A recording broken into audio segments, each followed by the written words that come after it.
But this week on the NFL Coaches Hot Seat, according to Bleacher Report Gridiron, Urban Meyer, David Coley, Matt Nagy, and Joe Judge. Hot boy.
All right, so I don't know if anybody saw this, but after the Vikings won last week, there was an awkward celebration with Kirk Cousins, and Kirk Cousins was screaming his favorite quote, "You like that?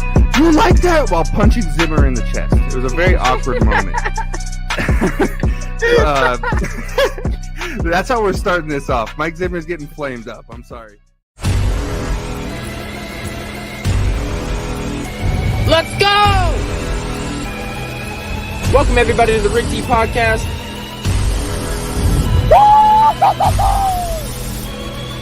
Fuck it, let it ride then. How about them Cowboys? Poyer over McGregor any day.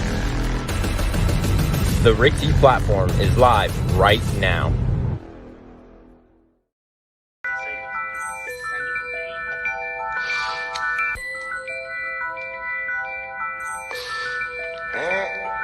I got some Rick T, from the field to the big leagues. Bang Moody from the three, I'm like KD. Number one draft pick, you should pick me. You ain't considered the GOAT if you don't got a ring. Eric and Jello like Brady throwing it to AB. My team on home run with more stars than the Yankees. Now we getting cocky. Had to put my goals on ice like Sidney Crosby. No, they can't stop me. Got my swing on the back, put my team on my back. You can get all the games, all the stats, and all the facts. This ain't Stephen A. or Max. Too sharp to get skipped, and you can't dispute that. This a duck put back. If you ever take an L, then we gotta run it back. If you coming here for sports, then you never coming back. That's real, homie, for real. It's a zero, Damian Lil. Now I'm pulling up from the logo. Bang, making them feel. Grinding to get the deal, get your family in the hills. Get focused, put your work in on the court and on the field. That's real, homie, for real. It's a zero, Damian Lil. Now I'm pulling up from logos. Bang, making them feel. I got some Rick T, from the field to the big leagues. Bang Moody from the three, I'm like KD. Number one draft pick, you should pick me. You ain't considered the GOAT if you don't got a ring. You ain't considered the GOAT if you don't got a ring.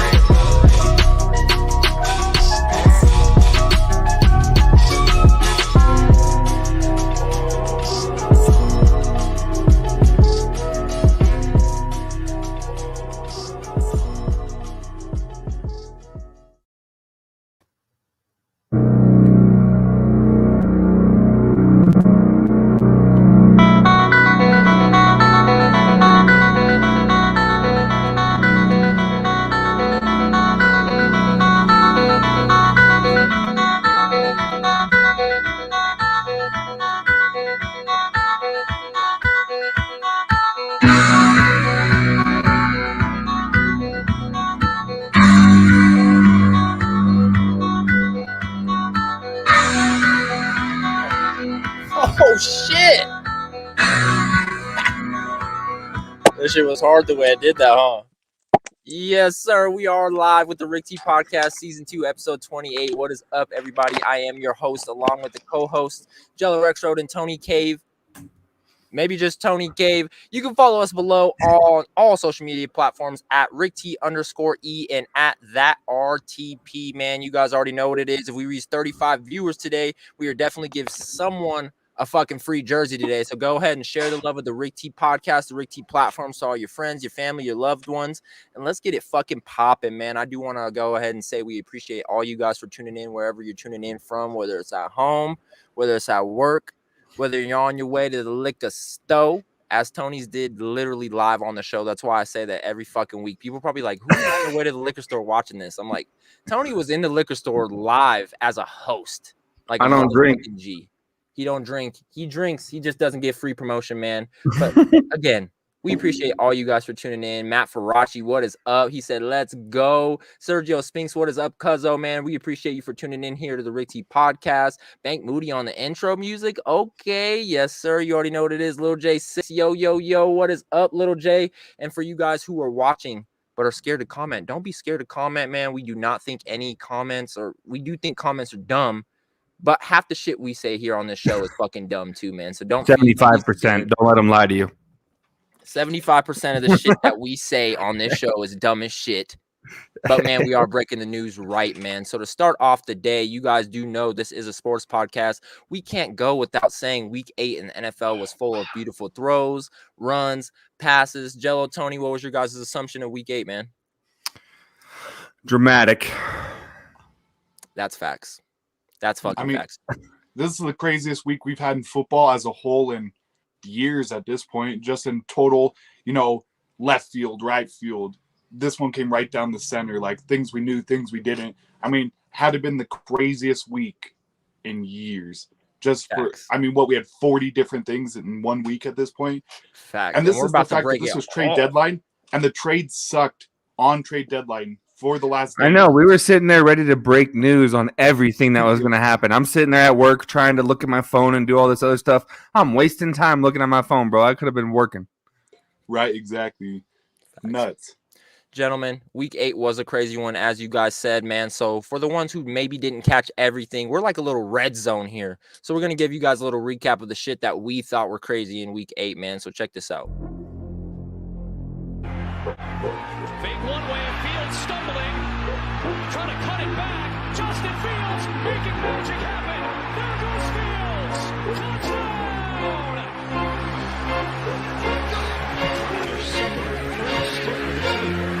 Jackson. Nice run by Jackson. He can't go. Jackson. Does he have enough? No. Plays like this, and they'd love to have him. They'll go with the screen to Samuel, though. He's got blockers and a first down and more. Foot race, Samuel, 1G to the pylon.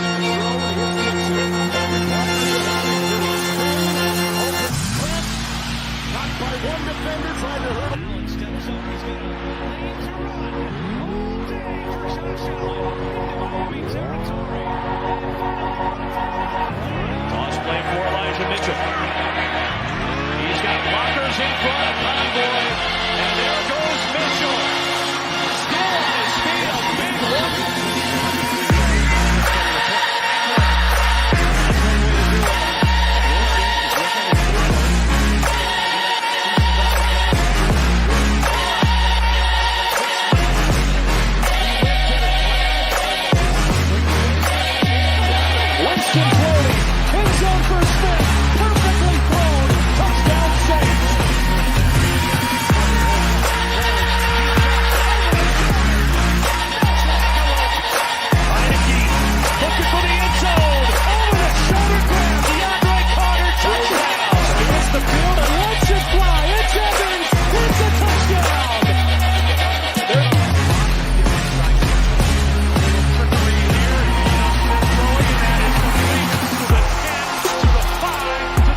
Week fucking 8 was motherfucking lit, gentlemen. You guys seen the highlights, the runs, the passes, the throws.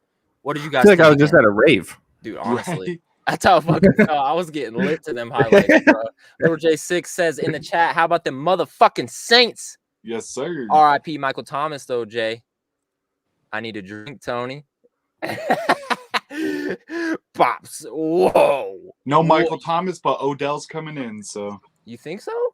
We're gonna get to that here in a second. Before we get into all the Ricky podcast NFL news, let's talk about the receiving leaders. As you guys seen it, Cooper Kupp still leading the herd, followed by Deebo Samuel, Jamar Chase, Devontae Adams, and Tyreek Hill. On the rushing side of things, Derrick Henry leading the way still, by more than 200 yards, but he's out for the next 8 to 10 weeks, so he will not be leading the way at the end of this one. Jonathan Taylor, which he went the fuck off on Thursday. We'll talk about that here in a second. Nick Chubb, Joe Mixon, and Ezekiel Elliott. Looking on the passing side of things, you guys see it. Tom Brady still leading the way by over 200 yards or about 200 yards. Matthew Stafford, Patrick Mahomes still leading the league in interceptions, but is third in passing yards. Kyler Murray in fourth, and Derek Carr in fifth. Gentlemen, the NFL is heating the fuck up.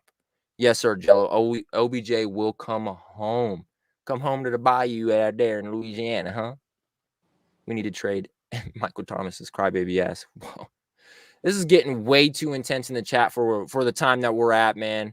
Hey, Matt Ferracci saying, thanks for Justin Jefferson, though. Jay, I appreciate you. Wow, he must be talking in fantasy. Cooper got Ferracci butt fumble live right now. Honestly, yes, that's the biggest sleeper of the year, which we will talk about here in 2.5 seconds. After looking at the AFC division and the NFC division, you guys see it. AFC is tied at 5-2. That is the best records there. 6-2, I guess you can say, with the Tennessee Titans being that they played a little bit earlier than some people. And then on the NFC side of things, you got the Dallas Cowboys 6-1. You got the Green Bay Packers at 7-1. You got the Arizona Cardinals at 7-1. I don't know. It's definitely heating up in the NFC this year. I think the race for the Super Bowl is definitely on. And on that one more time, it is officially 100 days until Super Bowl in Los Angeles. Do you guys know what Super Bowl it is? 55 or 6. Is that the number? I can't read well, Roman so numerals. it'd be 6 because we won 50 in 2015. Yeah, so it's 6. Also, on that note, I was over at Shields today, and I saw a frame of the 3 Broncos Super Bowls, all 3 of them that we won. There was tickets for the Super Bowls. Really? Yeah, dude, I was checking my bank account. It did not work out though. I feel it, man. My pops is in chat saying I need a bag over my head. They are sitting there only 1 wins over the Lions, over the defeated Lions. Miami gets to play the 1-7 Houston Texans this weekend, so both teams have a chance to go ahead and take a dub. That's probably the hardest. When I was writing the games down, that was hard as fuck for me to just off the top of my head, like, who's gonna win this one? Because I'm like, they're both so ass. They both. I've been suck getting so quick with bad. it. When you hit me up for those guesses, it took me a little bit because I was in the car doing a bunch of stuff today. But as soon as I can, I'm in there. Like, all right, Patriots, Raiders. Like, it's so quick for me now. I got Deadly in the chat saying I can't wait for the picks. I got Niners, Bengals, and Pat for upsets. Whoa. The Niners with the upset? I don't think any of those are upsets. No, what? There's no way. Play. Actually, it all I depends on think if Kyler Murray plays. He's a GTD, so. Oh yeah, they play the Cards, huh?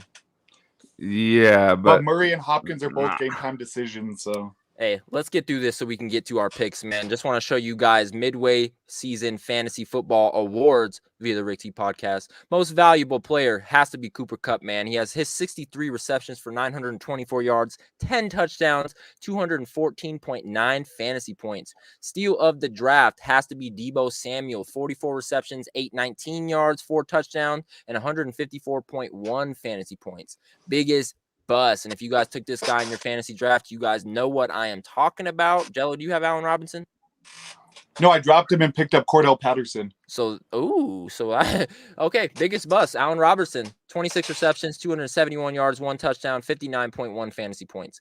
Biggest waiver or best waiver pickup, which comes into what Jello just said, Cordell Patterson, 601 601 total yards, 7 touchdowns, 134.1 fantasy points. Let me go ahead and show my guy here, and you guys know exactly what it is. Jamar Chase leading the way for best rookie. He has 38 receptions for 786 yards, 7 touchdowns, 159.3 fantasy points, man. So Jamar Chase is going off. But looking at the other side of it, most touchdown dependent wide receivers. If you guys are looking at the list, Randall Cobb is obviously leading the way at 40%, which I don't know how. But Mike Evans, 34%, DK at 33, DeAndre Hopkins at 33, Adam Thielen at 29, tied with Mike Williams, Corey Davis also at 29, Cooper Kupp 28, Marquise Brown 28, and Marquez Callaway at 28. And this isn't just catching ratio. This is most dependent touchdown wide receivers. So half the time these guys catch the ball, or at least 34% of the time Mike Evans catches the ball to touchdown. You know what I'm saying? You guys are getting what I mean, right?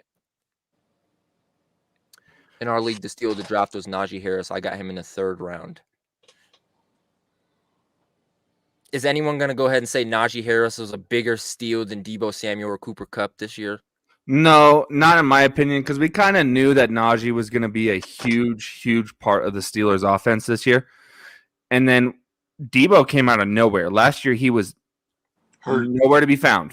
And now, all of a sudden, he is a huge impact for the 49ers. I traded for him. Deebo's a beast. Oh, shit, that's going to be a flag. Eric's watching the Oregon game, guys. Yeah, you goddamn right. We're fucking stinking it up against Washington. Unranked 4-4 Washington. We're 7-1, ranked 4. We're only winning 17-9. And I'm surprised they didn't throw a flag on that because that was a crack block out that ass, boy. You guys, I feel like I have an eye for talent nowadays. Now that since we've been doing this podcast for a year, you know, last year was our last week was our 1-year anniversary for the RTP. I think I have a really good eye for talent. And that being said, I wanted to start a new segment here on the Rick T podcast called $1 million worth of game, where I tell you who around the sports world this week had a game worth $1 million in the eyes of me. You know what I'm saying? So go ahead and check this out, man, and I'll let you guys know what I thought about week 8 now that I'm sitting here talking about football. Let me know what you guys think of this, but check this out. $1 million worth of game debut. What's up, guys? I'm Eric Holmes, host of the Rick T podcast here on the Rick T platform, and this is $1 million worth of game, where I tell you guys what players had a game worth $1 million. First up on the list, Dallas Cowboys linebacker Micah Parsons. Micah Parsons has been named NFC Defensive Player of the Week following his huge game against the Minnesota Vikings in Week 8. The rookie had 10 tackles, 4 of them for a loss, to lead that defense to help Dallas overcome absence of quarterback Dak Prescott to get the victory over the Minnesota Vikings. The Cowboys improved to 6-1 on the year, their 6th straight victory, as Parsons continued to validate being a first-round pick last April. Next up on the list, Adrian Phillips. Going up against his former team in Week 8, Adrian Phillips played one of the best games of his career. The veteran safety caught 2 interceptions versus the Los Angeles Chargers, including one that he returned 26 yards for a 4th quarter touchdown. Phillips therefore played a key role in helping the New England Patriots defeat the Chargers 27-24 on the road in Week 8. Next up on $1 million worth of game, Jimmy G, a.k.a. Jimmy Garoppolo. With the whispers of Trey Lance taking over for a struggling Jimmy G, the veteran quarterback put on one of his best performances of the season. Garoppolo overcame several drops early to keep his drive alive. The signal caller threw for a season-high 322 yards as the Niners didn't punt all game. Drive stalled in the first half, with the 49ers settling for field goals. In the first 2 quarters, those matches ended in touchdowns. Showing coaches that they don't need Lance in the red zone, Jimmy G also ran for 2 touchdowns, the first time in his career that he has 2 rushing scores. And last but certainly not least on the list, A.J. Brown. The big body receiver dashed for 155 yards on 10 catches with a 57-yard touchdown. Brown got open in every key spot for Tannehill, providing uncomfortable for long stretches. The key sequence came late in the second quarter, down 14-7. Tannehill threw an interception to the defensive lineman, Taquan Lewis, who fumbled as he went down hurt on the return. The Titans recovered in the scrum. On the next play, Tannehill hit Brown, who broke a tackle and collapsed for the tying score.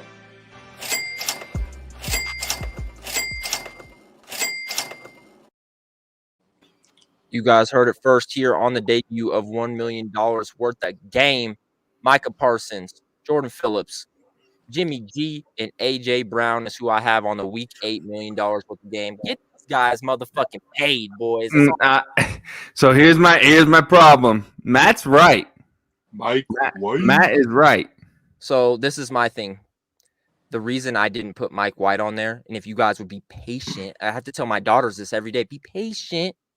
Jello has Mike White on who's popping, who's dropping, all right? I don't need to put him on there. I don't need to put him on $1 million worth of game. All I'm hearing is excuses. No excuse. I think Mike White is ass, and he proved that this week for your fantasy team. Because he got hurt in the second quarter? Hey. First quarter? Yeah, I was going to say first. But he had a touchdown before he went out. Like, he was going to ball out again. Well, then maybe you'll fucking beat me in fantasy, Tony, all right? Come on now. Dude, Hey. if you don't stop talking to me like that. I'm just fucking with you, man. But like I said, Michael Parsons, Jordan Phillips, Jimmy G, and AJ Brown. Keep your guys' eyes on those guys in week 9 as they are my $1 million worth of game players of week 8. Hopefully continuing on to week 9, man. I showed you guys this for the best waiver pickup, Cordell Patterson. He has a statement on that. He said, if my mom could go out there and work 2 or 3 jobs, I can go out there and play 3 positions. Why can't I? Or why can't I do what she did for us? Bold statement. Bold fucking statement, right? Honestly, Cordell Patterson is one of my favorite players to play on a Madden too. You ever play with that guy, Hill man? plays 72 different positions, so. But he's always hurt. Yes, sir. He was going crazy before he got hurt on Thursday. Trying to give the Saints some love here, and Jello's like, nope, hell no. Oh, I was actually like, I was preparing to give Jameis Winston some love, and then unfortunately, you know, he got hurt. But they're still 5-2, so I'm giving the Saints props. But Simeon was named the starter over Hill, so I can't give Hill props because he got beat out by once broken-legged Trevor Simeon.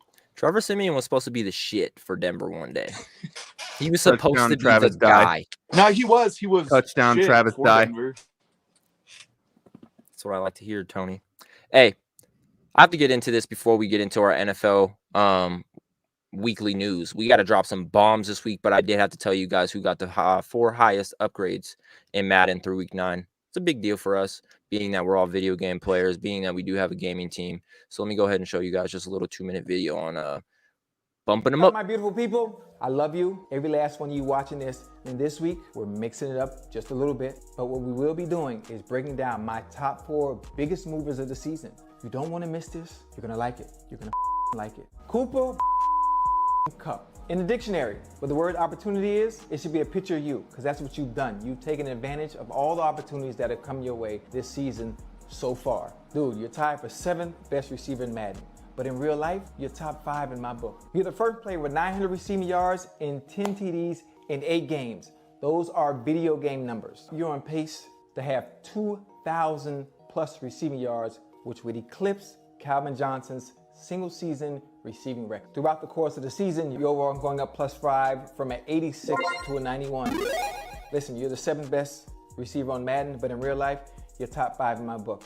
And the fact that you have 10 TDs in an 8-game span, something I've never done before, is a true testament to you. Oh, give me that.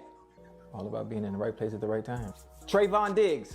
I don't think words can describe the season you've had thus far. But if I were able to put it into words, it's awesome. You have 7 interceptions in 6 games. You have 11 passes defended and 2 pick sixes. Why they keep throwing your way, I have no idea. But at some point, I think they'll get the picture. Your overall rating has increased +9 through the first half of the season. From a 72 to an 81. I'm not sure if they're gonna keep throwing at you, but if they do, you will continue to do just that. Make history.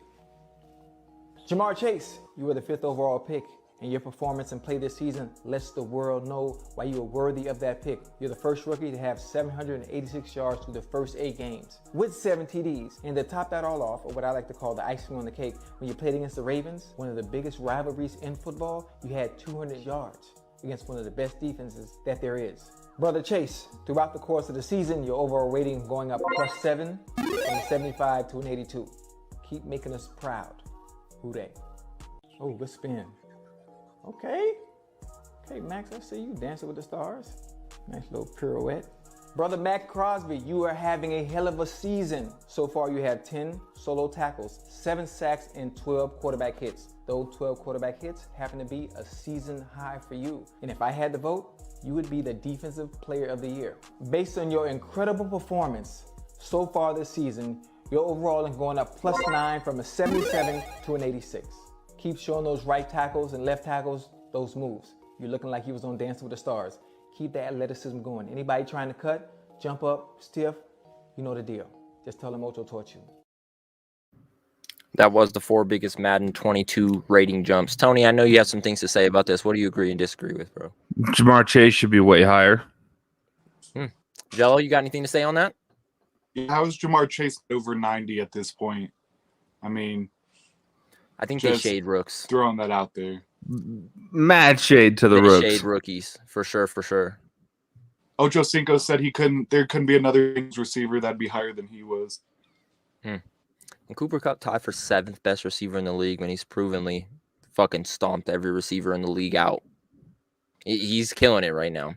But man, let's get to what everyone came here for. Jello, Tony, I know you guys only come here to talk the best and biggest shit on the NFL, NBA, MLB news of the week. Let's get into it. I'm going to go rapid fire until we get into the good shit where I know we're going to have some shit to say, man. So starting off the week, and this was trade deadline week, as you guys know. Vikings head coach Mike Zimmer announced that Daniel Hunter will miss the rest of the season with a pectoral strain. Hunter left the game Sunday versus Dallas after his injury. He did not return. Breaking news, Chiefs acquire outside linebacker Melvin Ingram from the Steelers in exchange for a 6th-round pick. This is huge for Kansas City defense that is already at the bottom. Only way to go is up, and it starts with this great pickup. Also breaking news, Packers releasing former Cowboys linebacker Jalen Smith. Per source, Smith played only 27 snaps in 2 games with the Packers and was a healthy scratch last week versus Arizona. Now getting into the good shit, man. Although the Dolphins did their due diligence on Deshaun Watson and had conversations with Houston, Miami will not make the trade for the quarterback. While Miami considered bringing in Deshaun Watson, no deal was ever in place, and the Dolphins will stick with Tua Tagovailoa, a young quarterback who has shown an improvement this year. As for Watson versus Houston, it is to be continued. You guys were talking about this a little bit earlier in the chat. Breaking news, Saints wide receiver Michael Thomas is out for the season after suffering an ankle injury. Thomas hasn't played a full season for the Saints or in any team of that matter since 2017. This is likely Thomas will never play for the Saints again. Now, guys, I just want to get to what we just talked about. Do you guys have anything to say on the couple news breakings that we've just talked about? Whether it's the Jalen Smith dropping, Deshaun Watson not getting traded, Michael Thomas out for the season. What do you guys have to say on that? Joe, we'll start with you. I mean, I'm really surprised Watson didn't get traded. You know, especially with the Finns being as desperate as they are. I really thought they would have taken that risk. I was really surprised they didn't. But maybe they're thinking with their record now they can just get another quarterback in the draft. But that one really, really surprised me after that. You know, I mean, it's just absolutely crazy. But Chiefs adding, you know, Melvin Ingram, we'll see how that goes. That's a big, scary man. So, and for a 6th-rounder, such a smart pickup and probably the only exciting part of, you know, the final day of the trade deadline. Yeah, 100% agree, man. Tony, what did you think on the news that I just broke it a little bit to you guys? I completely agree with Jello. I think Deshaun Watson should have been traded. I mean, why suffer through your quarterback struggles when you have teams willing to take this guy and his legal issues, and then you can get something solid in return for this trade? I mean, I don't see why they would hold on to him. It just makes me think even more that the Texans are just out to get this guy. The Texans are just stupid. I'm telling you, David Coley, I told you guys a couple weeks ago in an interview, he was like, you guys better strap your seatbelts up because it's going to be a long 4 years. Like, what the fuck? Like, dude, you're going to go through this for 4 more years. It's just not worth it. They were talking a little bit about this in the chat earlier. Michael Thomas out for the season. Jalen said they need to trade his crybaby ass. I think it has nothing to do with an ankle injury. I haven't seen him not once this year on the field. How did you get another ankle injury? I think everyone knows, everyone sees through the shade of this. Everyone knows he just doesn't want to be in New Orleans, which he hasn't wanted to be there since, like I said, 2017, 2018. That's when he kind of started splitting ways with his mindset in New Orleans, and his play has declined because of it. I don't know if I can agree with that because if the Saints are going to be out here lying about injuries and stuff, his trade value is going to decrease drastically if they are lying about all this stuff. I mean, it already is declining drastically because he's injury prone, but I don't see why they would do that on purpose. You know what I mean? Yeah, it's the NFL. It's a $1 billion corporation. I mean, you know what I mean? Liars are going to be liars. We see liars all the time in the NFL. Deshaun Watson himself might be a liar. You know what I'm saying? We don't know. We don't really know. But until proven guilty, hey, or until proven innocent, hey, it is what it is, man. Moving on, a couple more news breaks for you guys. Derrick Henry suffered a potentially season-ending injury, and he will be out the next 8 to 10 weeks. What the hell did the Titans do? The Titans signed Adrian Peterson per source. Peterson initially is signing to the Titans practice squad, and with the expectation he will be added to the active roster per source. He did show up to Titans practice this morning, and those are his first threads in his new number 8. Couldn't get 28, it seems like, so he said, Derrick Henry's 2, I'll be the 8. You know what I mean? Julio's the 2, I'll be the 8. You know what I'm saying? A lot of weird number shit's going on in Tennessee. That's why Julio said he picked 2 in the first place. He's like 11 times 2 is 22. Me and AJ equal Derrick. I was like, okay. Okay, guy. Whatever the fuck your number scheme is, it is what it is. Oh, fuck. This next news is going to hurt you guys more than anybody, or maybe it will not. Ooh, my dad's saying the Saints can have what? Let me read that one more time. The Saints can have Devontae Parker from Michael Thomas. You guys want Michael Thomas in Miami. You think that's what you need? What I need They already have Will Fuller. is a sad violin sound for this next topic. Broncos are finalizing a trade to send 8-time Pro Bowler linebacker Von Miller to the Los Angeles Rams in exchange for 2 second-day 2022 draft picks. As a part of the trade, the Broncos are still paying $9 million of Von Miller's remaining $9.7 million salary. Von will make his Rams debut on Sunday Night Football versus Derrick Henry-less Titans. Another breaking news in that I need a drink. Back in 40, Von Miller receives blessings to wear the number from the family of Rams great and Hall of Famer Elroy Crazy Legs Hirsch. So back in 5. Speaking of that, I did see a tweet earlier about the whole Von Miller thing, and it made perfect sense. And I just had to bring it on here and show it to you guys, show it to everybody watching, and see what everyone's thinking on this. So let me go ahead and break it down. Someone tweeted and said, I wish the NFL wouldn't announce these trades and players would just show up on Sunday Royal Rumble style. Imagine that shit. Yes. Like, imagine that shit. That would I'm like, where's Vaughn? Where's Vaughn? Yeah, he's not on the team no more. Well, where is he? I guess you'll find out. Stone Cold Steve Austin's music starts playing. He's all. They're like, who the fuck is number 40? They're like, number 40, Von Miller. LA's going fucking nuts. That shit would be dope as hell, though. Just imagine that shit. That'd be lit. I wish the NFL would announce trade or wouldn't announce trades. These players would just show up Sunday Royal Rumble style. It would definitely be more of a fan control football type of thing. Yeah, but it'd be so funny if they just had like entrance music and the whole crowd went nuts. my auntie Angie, who is a big Bronco fan, thank you for tuning into the Rick T podcast. She said, so sad about Vaughn. She spelled that shit out. Vaughn. I'm weak, but I love it. Thank you for tuning in, auntie. Love you, appreciate you. But man, I think maybe the NFL should think into some shit like this. I'm not gonna lie. They should think about That'd be doing funny. Style. That'd be so fun. Imagine how stressful fantasy would be, though. Oh, that's facts, dude. Von Miller pops up with the Jets. Oh, hell no. You're like, no. She's laughing. Love you. Appreciate you, auntie. I love you too. Thank you for tuning in. But man, now to get into the more eager side, the more conversational type of news here on the Rick T podcast. Aaron Rodgers has suffered positive. He has tested positive from COVID-19 and will miss Sunday's game versus the Chiefs. I said, to me, this just proves again why the vaccination or why vaccinated or not vaccinated, COVID-19 is still here and will attack anybody. So tell me again why it's important to get the vaccine. This is before that I knew he was on his finagle shit. Yes. I didn't know he was fucking praying to the vaccine gods and calling that a vaccine. Can I explain it? Please do, because I don't know what the fuck he did. Please tell us. So I don't know the exact supplements that he's been taking, but Aaron Rodgers has been in touch with Joe Rogan. Joe Rogan has given him a list of supplements to take, raising his immune system. This is why when Aaron Rodgers said, when he was asked, "Are you vaccinated?" he says, "I have been immunized." Finagled everybody. Completely lied to everybody. And I mean, can you blame him? No. You can't blame him. I mean, nobody clarified. If you tell him you're not vaccinated, if you tell him you're not vaccinated, you're in a whole Kyrie situation. Yeah, and nobody made him specify.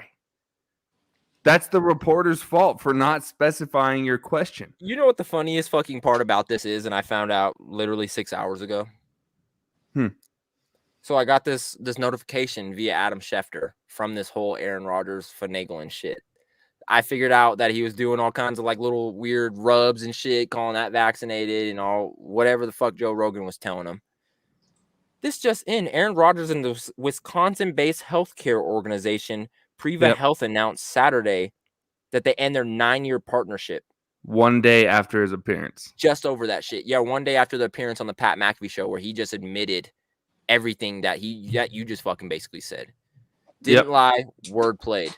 Hey, I mean, that's kind of real. I mean, he like didn't tell people he was vaccinated, but at the same time, he just fucking immunized. Put a weird word in your head where you're like, okay, he's good. He's immunized. That people just connected immunized and vaccinated, and we're like, okay, yeah, cool, tomato, we're good. Tomato, right, Aaron? He's like, we're good. Potato, right? This fucking guy, Jello. What's your thoughts on that?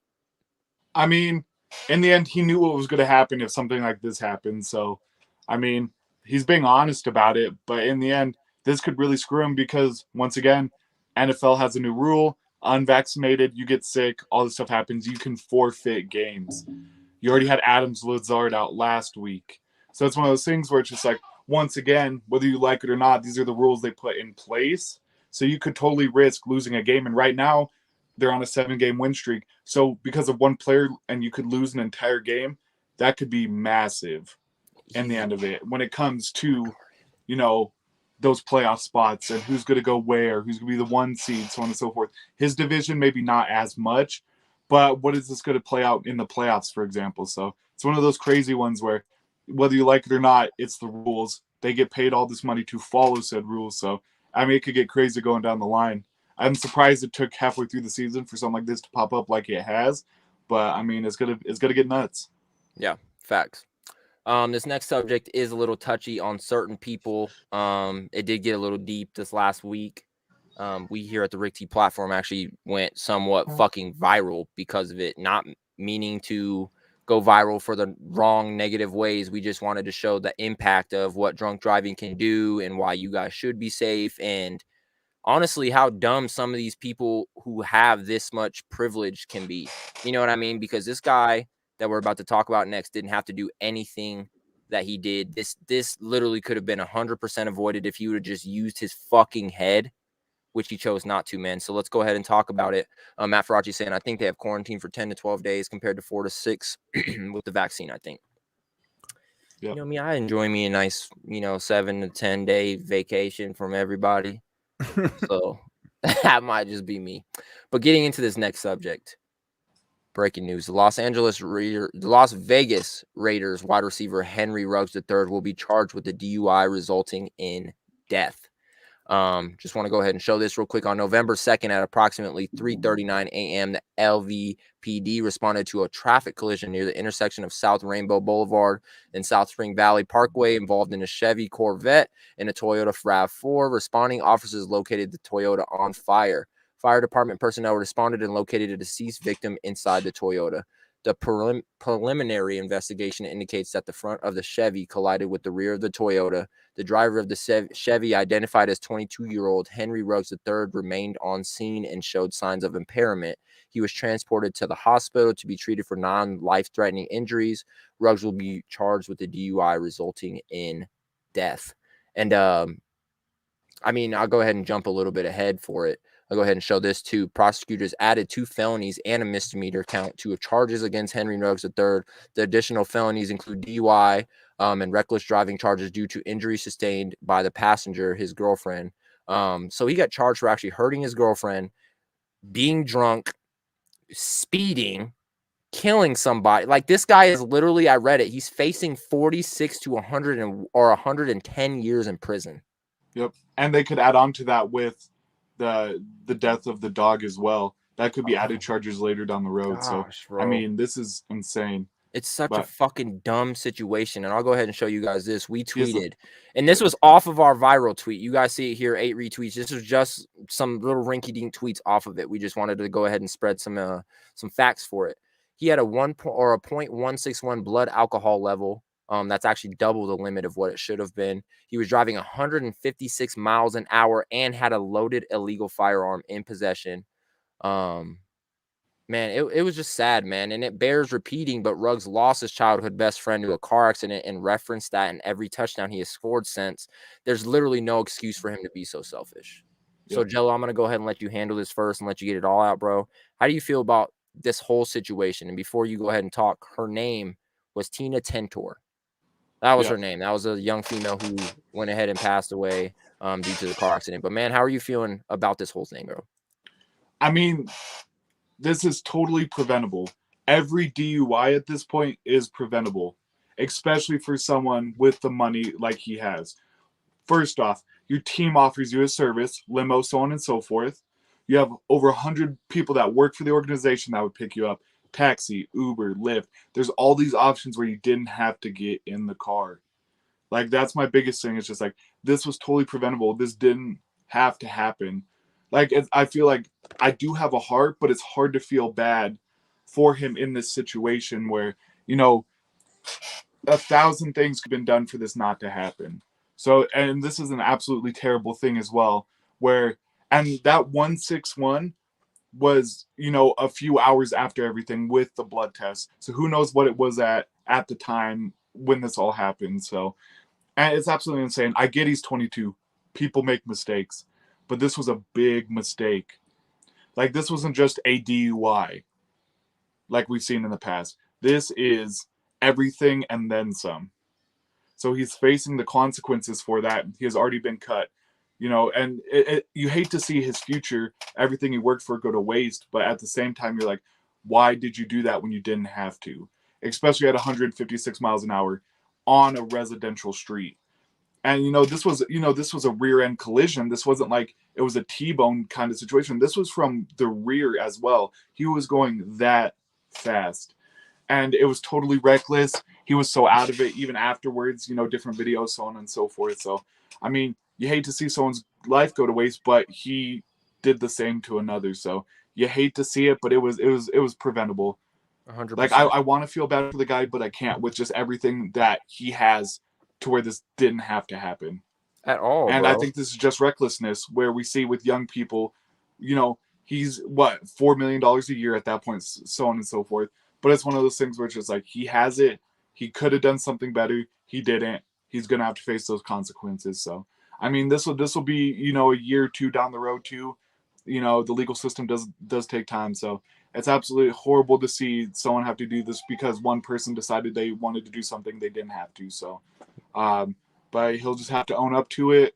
I mean, there's not going to be anything outside of guilty just with videos evidence alone. So it's just really like, how long is he going to get for this? So awful to see. I wish the best to the victim's family.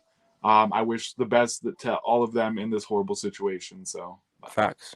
And that's very well said, Jello. That was honestly, I could see it both ways, just like you did. But man, it's like, how can you really feel bad for a guy who just fucking did that in so many wrong ways? So yep. I understand.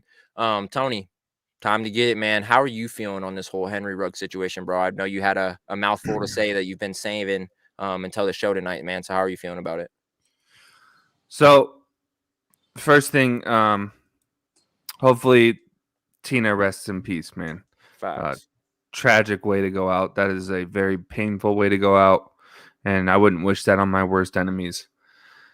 So the video I saw, Eric, you sent it to me. I believe I saw it like right as you were sending it to me too. Of the video of the Corvette passing a street camera. Yeah. He was flying. And I just think nobody should feel bad for this guy. He made the decisions that he made. He killed somebody because of actions that he knew had consequences. It's not like no one ever told him don't drive drunk. You impaired, don't do it. You know what I mean? There's consequences. He knew the consequences. He did it. And if I just makes me sick to see people trying to back this guy up. Right. And I don't want anything to do with people who are going to back this guy up. So, rest in peace to Tina, man. Just looking at it, the tweet that we put out the day or the next morning that it happened, on Twitter, just on Twitter, 1,000 retweets, 1,300 likes, 156 comments, period. But out of those retweets, I would say a good 500 are, quotes. Half of those quotes were people defending him. And in my opinion, the people that are defending him make stupid choices just like that every day and are trying to vouch for it. Yeah, and They're they don't trying to want they explain can't it. come to realization with themselves.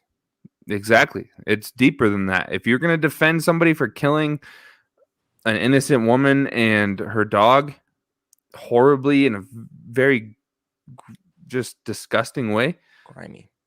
Yeah. And in my opinion, if you're going to defend it, just imagine it if it was one of your own at that point. I know that sounds tougher than it is, but this is one of those things where people defend, athletes and stuff because they're, they're higher up than the average person, but they should also be held to a higher standard at that point as well. If we're going to hold them to such esteem at that point. So I mean, this is just crazy. We're seeing this way too much, where it's just like, well, do you know who I am kind of situation. Like, I can do what I want without repercussions, but it's not going to be like that in this case. And hopefully this is a shocker for other young football players who are coming up, or even athletes, celebrities in general, to where, as bad as this was, hopefully this is a learning lesson for people not to do it in the future. So, facts.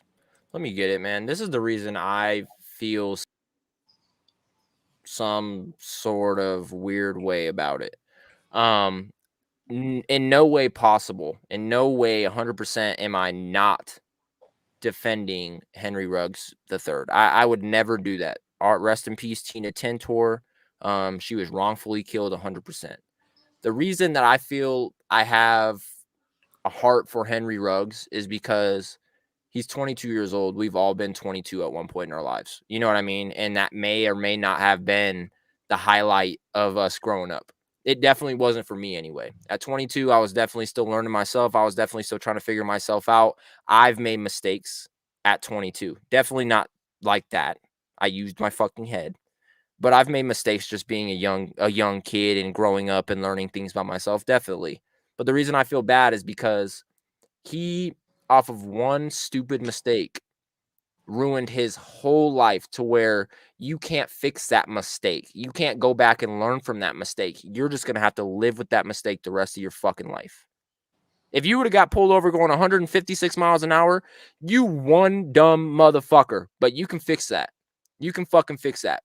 But you were impaired. You had an illegal gun in the car. You crashed and you killed somebody and their dog.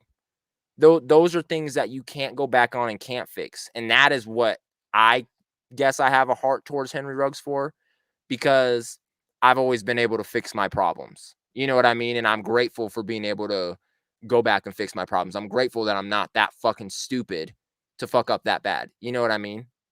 And it sucks to just look at somebody at 22 and go, you graduated college at Alabama. You had a whole NFL future ahead of you, and you made a decision that fucking bad. And it's sad, but like Jello said, he has to live with it. He deserves probably everything that's coming his way. And it's just a whole sad situation all around, man. But Henry Ruggs, charged with DUI, resulting in fucking death. You guys will not see him around in the NFL anymore. I wonder if his name is going to be brought up anymore. You know what I mean? Like, at all. It will. You think so? You think they'll bring it up like in the broadcaster's booth and shit? You're gonna hear it one time, and it's gonna be tomorrow, and it's going to be very quick, and it's going to be something like you may or may not have heard about the sad story about Henry Ruggs. He crashed and somebody died. It's going to be very brief and very sad-like, and they're going to move on to the next time that this ball is snapped. Facts. Now, I think it'll just get brought up in the news. At the point, it's just that it's gonna be this weird one. It's one of the ones where at some point you don't want to hear about it, but I feel like it'll come up just here in the near future. But. Absolutely. And so I don't want to spend too much time talking about the sad stuff. You guys are here to talk about sports. You guys are here to talk about the good stuff. So your dad, Eric Holmes Sr., liven up the mood a little bit. Wait, Eric, you're not 22. I'm getting old. Nah, nigga, I turn 25 next month. Or in a month and a half. I'm almost 30. You might as well round it up. Once I hit 25, you might as well call me just in my 30s. 2 kids in my 30s. Yeah, you were talking shit to me on my 25th. You're 30. You big grown motherfucker. I'm gonna go make a dumb decision just because I'm young and dumb. Hey, moving on. This is another sad situation. I'm just fucking with you. No, it's not. So before I even break the news, let me just this whole thing that I'm about to show you guys was within like an hour and a half within each other. Like it started somewhere and it ended so fucking far away, but it was all within like an hour of each other. So starting off, I posted this for the first time in 371 days. These guys were on the field together. None of them scored, and they lost 15-10 to the Steelers. I said it is likely one of the 3 will be traded by Tuesday's trade deadline. Front runner expected to be OBJ. Breaking. Browns coach Kevin Stefanski told players that Odell Beckham is essentially not on the team right now. I said, what the fuck is going on in Cleveland? What does this mean for Odell? Browns working on converting Odell Beckham's base salary into a signing bonus to lower his cap number in an attempt to save money. Once contract is finalized anytime in the next few days, OBJ will be released, as of Pro Football Focus talked. Charles Robinson reported. Then, bam, Browns releasing Odell Beckham Jr. And this was the official statement. Browns Vice President of Football Operations and General Manager Andrew Berry made it official and announced that the Browns will release wide receiver Odell Beckham Jr. He said, after careful consideration, internal decisions, and conversations with Odell and his representation, we determined that it is in best interest of our parties or of all parties involved that Odell no longer play for the Cleveland Browns, Berry said. We appreciate his effort and contributions, Jesus fuck, why in Cleveland. But we have reached a point where it is best that we move forward as a team without Odell. We are finalizing the process of granting Odell his release, and we wish him well as he continues his career. Field Yates tweeted, and so Odell Beckham Jr.'s time with the Browns has ended as such. 29 games played, 114 catches, 1,586 receiving yards, 7 receiving touchdowns, 2 games with 100+ receiving yards. Not the tender any individual want a blockbuster trade. It's tough for Odell. And one sports announcer, Mr. Steve Smith, had a harsh ass thing to say about this whole situation. And it was actually towards Baker Mayfield. Steve Smith, with a message to Baker, he said, "You're not very good, and Odell is moving on because of you." I don't really know how to feel about this. It kind of see it both ways. Odell definitely not treated right in Cleveland. Odell definitely didn't play the way they expected him in Cleveland. You know what I mean? So, Tony, swinging it up to you, man. How you feeling about this Odell shit? Where do you see him going, bro? I know a lot of teams have made cap room, and those 3 are my front runners. Not the Raiders, not the Niners. I know he probably wants to go back to the Giants. He better not.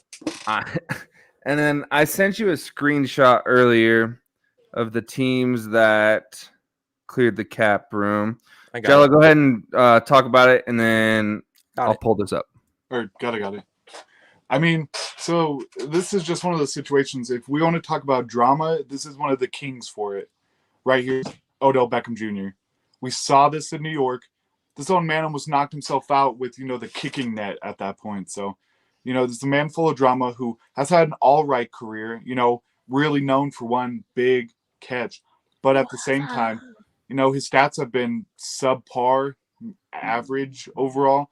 And, the way he acts, you would think he was, Calvin Johnson II at this point, a number one receiver, which he's not.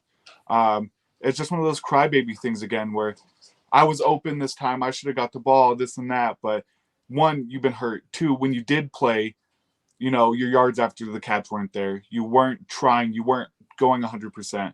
But I think he does end up on the Saints just due to how desperate that team is for receiver, having Callaway, you have Troutman, stuff like that. You do have Kamara and Ingram, but they need that wide receiver. Michael Thomas is not playing. OBJ is also from LSU, so I think there's a connection there. Before we get too intense with this, I want to ask you guys, do you think we're forgetting one team? And in my opinion, I've actually already talked to my guy Jason about this. I said, do you see him going back to New York? And he said, nah, honestly, I don't see him going back to New York because we fucking suck. I think at this point, he's had all the money. He wants a ring. And I sat there and thought to myself, like, where could he go where he could get good stats, have fun, fall in love with the game of football again, and win a ring or possibly win a ring? And then I seen a tweet. Lamar Jackson tweeted, I can't do nothing for y'all. At the Ravens, not me. I can't do nothing. Kendrick Perkins actually tweeted right after that and said, I wonder how he would look playing alongside Lamar Jackson down there in Baltimore. Carry on. Jello don't like it. Jello don't like shit. So I don't like half the things Kendrick Perkins I can clear all of this up right now because of per Adam Schefter. Per Adam Schefter. Please. While teams always have ways to create salary cap space, as of this morning, 9 NFL teams have over $7.25 million in cap space, the amount now needed to claim Odell Beckham Jr.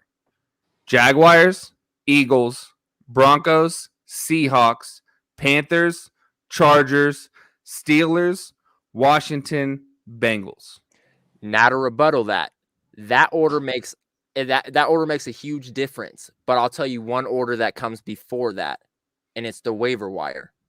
The current waiver order as of November 5th, Detroit, Miami, Houston, Jacksonville, New York, Washington, New York again, Philly, Seattle, Chicago. So those 10 teams, if they have the money, those 10 teams, if they have the money, will have the first option of Odell if they want him. Yep. So Detroit, no. Miami, no. Houston, no. Jacksonville, yes. But I don't know if they'll go down there. Jets, no. Washington, yes. Giants, no. Philadelphia Eagles, yes. Seattle Seahawks, yes. Chicago Bears, no. And also the thing that I'm thinking about too, now that he's not being traded and he got dropped and released, he's a free agent, so he gets to decide, frankly, where he wants to go. If they say, if I got an offer from Philly and I got an offer from Detroit, and you're a free agent and one's for less money, but you would rather go there, he has that option to do that. Frankly, none of our fucking business how much he gets paid. If I was him, I'd keep that a secret. But we all know Odell. He's probably going to come out with all the numbers. He's going to fucking be wide open with his decision. Another blockbuster trade, and I said this before I even seen this, bruh. Von Miller said, happy birthday, OBJ. I love you, man. For real. Come to the Rams so we can chase this ring together. The man got fucking fired on his birthday and his day off. Like, damn, Craig. Fuck you get fired on your day off, Craig. Shit. This dude's tripping, bro. Anyone can make money. Anyone can make money room if they need it. I wouldn't look into it that far. Facts. That's just as of this morning right now. And OBJ is available on Monday, and no one's making any room on game day. It's going to be good, man. I call it the OBJ sweepstakes. I said, who's going to win the OBJ sweepstakes? I personally think it's a toss-up 50-50 between New Orleans because that's where he's from and because they're decent, or the Rams because they are so fucking stacked and they're in LA. I can't wait anymore. The Rams wouldn't do it, though. The Rams just waived Deshaun Jackson. There's no way they bring in OBJ and add drama to a team that's already winning. So that's two different skill sets, though. Deshaun Jackson and OBJ. I'm not high on drama, OBJ, but wasn't. fucking Deshaun Jackson ain't shit. OBJ is to the NFL like Dwight Howard is to the NBA. He's a Dwight locker Howard's room still on the cancer. Lakers, though. He's in LA. Tony, are you going to open those cards, bro? Tell people what those are and what they're about. I can't wait anymore, guys. So if anybody doesn't know, I recently started. Bring Jello up on here with me. Bring Jello up on here. Okay. I was like, what is he doing up here? So if anybody doesn't know, Jello recently got me into collecting cards. I opened up my first pack last night, and I did pull just a little gem. Travis Etienne autographed. Pretty excited about it. But right now we're going to open up my last pack out of my Origins box. And so, Jello, you got anything to say before I open this up? Good luck. Thank you, sir. Get that big hit. I really hope so, man.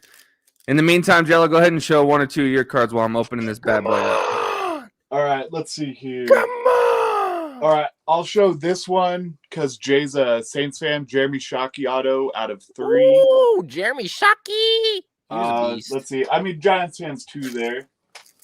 Shoot. Let's see. I know I got P-Lil, sorry. Game used. Nice little one there. And I dropped it. And I dropped 2. Wow. Holy crap. All right, while he figures his life out. There we go. My whole bookshelf was given out, so there we Is that go. Clay Matthews? That Clay Matthews, Jello? What? Who is that? Yeah, Clay Matthews. And Send then I me got If you send me send me a picture of that, like a good picture of that Clay Matthews card, I'll get I Pat got you. McAfee to reach out to us. On I God, got you. I swear to fucking God, he will reach out to us if you show him that card. All right, boys. First pull, Kyle Pitts, rookie card, Origins. Got the rookie symbol in the top. Okay, Kyle Pitts. Gotta love it. Gotta love it. And then we got a Kyle Trask rookie card. Not bad. We're Go all right. Gators. And then we got, oh, wow. We got a Catapults Peyton Manning Colts. I'm pretty excited about that one. Hell yeah. Doesn't look like we can hit big, boys. Fuck. I know. Last 2 cards is Daniel Jones. And then we got Clyde Edwards-Helaire. That motherfucker on IR and Daniel. Yeah, no big hits. Jones is We got a fucking- pretty cool Peyton Manning card, though. I'm not even going to lie. Damn, bruh. I was hoping yeah. you was about to get like a signed John Elway card. And Bro, then I would have fucking spazzed. put it in the wrong pack on accident and you got that one. That'd have I would been have nice. freaked out. Moving But- on, let's get through these last couple subjects. Tony, that was honestly great. If you guys didn't know, Tony and Jello is already in the card game. Tony is about to be in the card game. They are about to start their own card show. So if you guys are interested in cards, in sports collectors, definitely start tuning in more to the Rick T podcast. We'll be talking about that every week, every Saturday night. And then frankly, when they start their show, it's gonna be fucking popping on there. I already know it, man. But let's get through these last subjects before we get to our Devontae first Williams, commercial reach break. out to me. Devontae Williams, reach out to your boy. Reach out to me. Sign this. Sign that for you, boy, man. Speaking of money, we're talking about money. The NFL fined CeeDee Lamb 5 times in the last 6 games, bro. In the first 6 weeks, week 1 he got fined $5,150 for his socks being too low.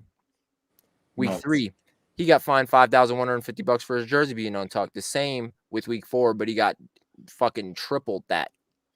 Literally, he got tripled. Week 4. A crackback block, $10,815. And then week 6, the taunting wave. He got fined $10,000, almost $11,000 for that. CeeDee Lamb, $46,865 in the hole. Honestly, young king, keep doing your motherfucking thing. You having fun out there. You making money. We 6-1. Who gives a fuck, baby? Who gives a fuck, CD? Keep doing your goddamn thing. A couple weeks ago, you guys know, Tom Brady promised a guy that he was going to get his shit for a 600th ball. The guy has now got 2 Tom Brady jerseys signed. with messages on them to specifically him, and a Mike Evans jersey signed and with a message to him as well. He also got signed Mike Evans game war cleats, and then a helmet, it looks like, signed by majority of the team or maybe a majority of the offensive line, man. So that's cool. But really what I want to know is, did you get your Bitcoin? Did you get your Bitcoin? Did you get your $60,000? Did you get your 60 grand? And your 30 Joe? grand from Gronk. Gronk said he's giving him 30 grand. In crypto. I'm like, Gronk, let's just go to the fucking club, guy. No, give me the 30 grand and then let's go to the club. Speaking about going to the club, and this really has nothing to do with the club, but I'm gonna act like it does. I think you guys might be a little bit excited about this. This brings the NBA world with the NFL world into a boxing ring. I don't know if you guys heard about this, but former NBA All-Star Darren Williams will fight on the Jake Paul-Tommy Fury undercard bout on December 18th with former NFL Pro Bowler Frank Gore as a potential opponent. And Frank Gore already said he's fucking down. Darren Williams is going to die. I know, bro. Just look at the fucking faces. Darren Williams is going to die. I feel like Frank Gore Jr. might whoop Darren Williams' ass. Facts. Oh, so that's Poor guy. happening December 18th. Definitely wanted to go ahead and tell you guys that so you guys can put it down on your calendar. I see Jello writing it down on his calendar right now. He's definitely want to see Darren Williams get his ass kicked. God damn, Frank. If Frank Gore goes in there and loses, though, how embarrassing. Yeah, Big Blue Jay, you want this? You want the D Jones Vanilla Vic card? Come on, man. I think this one's Jello. How much is this one worth? Like 99 cents?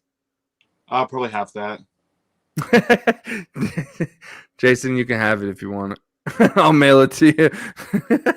One more subject before we get into commercial break, and this one is more on the NBA side of things. Carmelo Anthony has hit 31 threes to start the season, the most through first 9 games in Los Angeles Lakers history. He has scored the third most in NBA this season behind Stephen Curry and CJ McCollum, and doing it at the best clip at 53%. Melo is on a new level at age 37. Just wanted to go ahead and let you guys know Melo still ain't playing no fucking games, baby.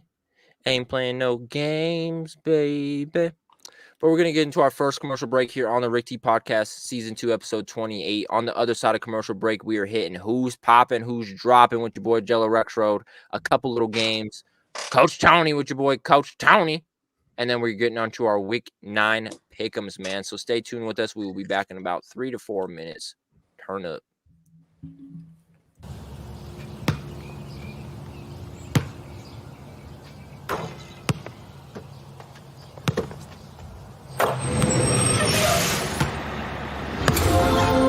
Come on, hop on. Good morning. It's the NBA 75th. All right, guys. We're getting ready to take a stroll down memory lane. Don't get left behind. It's all about the brotherhood here. Good morning, neighbor. Top of the morning. But also, This is my house. claiming what's rightfully yours. This is my house. Hey, seatbelts on, seatbelts. Hey, Spider! What's up, Russ? Take notes, kids. Flyest dressed in the NBA. Around here, it's never too late to learn a new trick. What you want to do is get it off your fingertips. From the sky hook Gracias, Dirk. all the way to the alley-oop. Oh, throw it down, big man. Good pass, bro. That was an instant classic. This community right here stretches to every corner of the globe. The globe doesn't have corners. You know what I mean.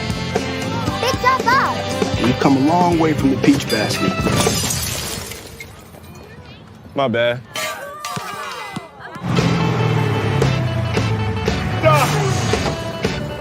Not again. Where you think you're going? Gary. You can't get by me. They call him the glove. This is what he does. Even nicknames take on a life of their own. No. Somebody call the doctor? Is that who I think it is? This league is full of game changers. When it comes to legends, the NBA's got more than its fair share. And I ain't finished yet. That's what I like to hear. Some things are bigger than basketball.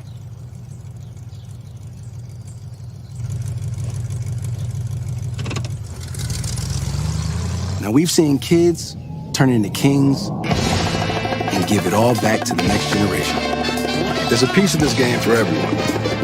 It doesn't matter who you are, how old you are, or... Yeah, that too. Your move. Now that's just fun.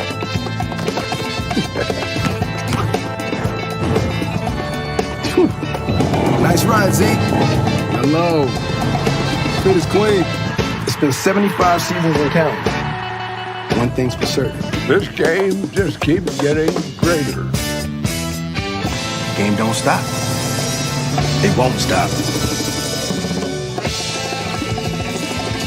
I said no. Please?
And we are back with the Rick T Podcast, Season 2, Episode 28, with your boys Eric Holmes, Tony Cave, and Jello Rexroad.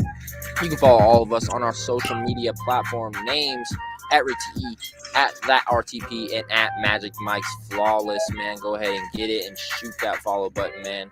To continue the Rick T Podcast, Season 2, Episode 28, let's get to it. And then before we get to it, Jello, I do want to go ahead and tell people, man, this guy is fucking absolutely outstanding. On Tuesday, Jonathan Taylor reached a top speed of 22.05 miles an hour on the 78-yard run, the fastest speed by a ball carrier this season. Taylor is now responsible for the two fastest speeds this season, 21 miles an hour and 22 miles an hour. 21 miles an hour was in week 8. So to start it off, man, it is time to get into who's popping, who's dropping with your boy Jello Rexroad.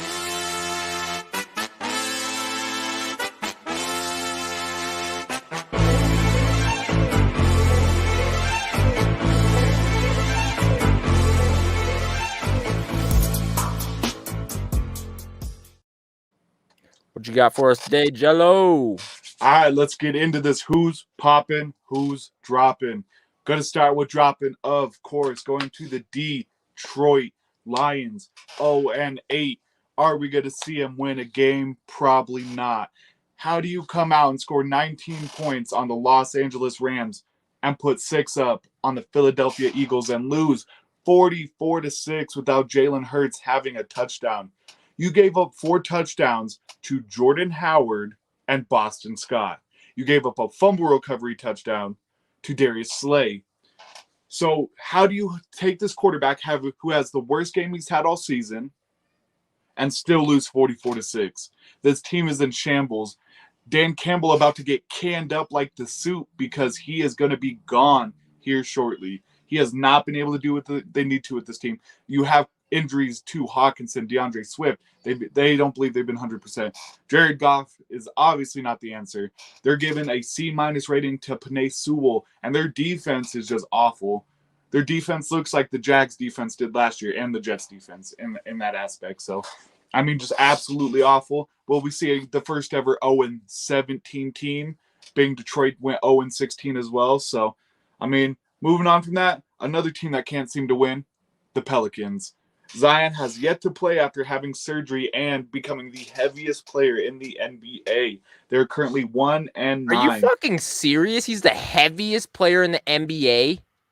Yeah, they just way to make he's the heaviest over Boban Marjanovic, and I forget who the other one is. When I searched this picture of Zion to put on this fucking graphic, the only thing that kept popping up is Zion Williamson weight. And I was like, what the fuck are they talking about? I think he weighed in at like 315, 320.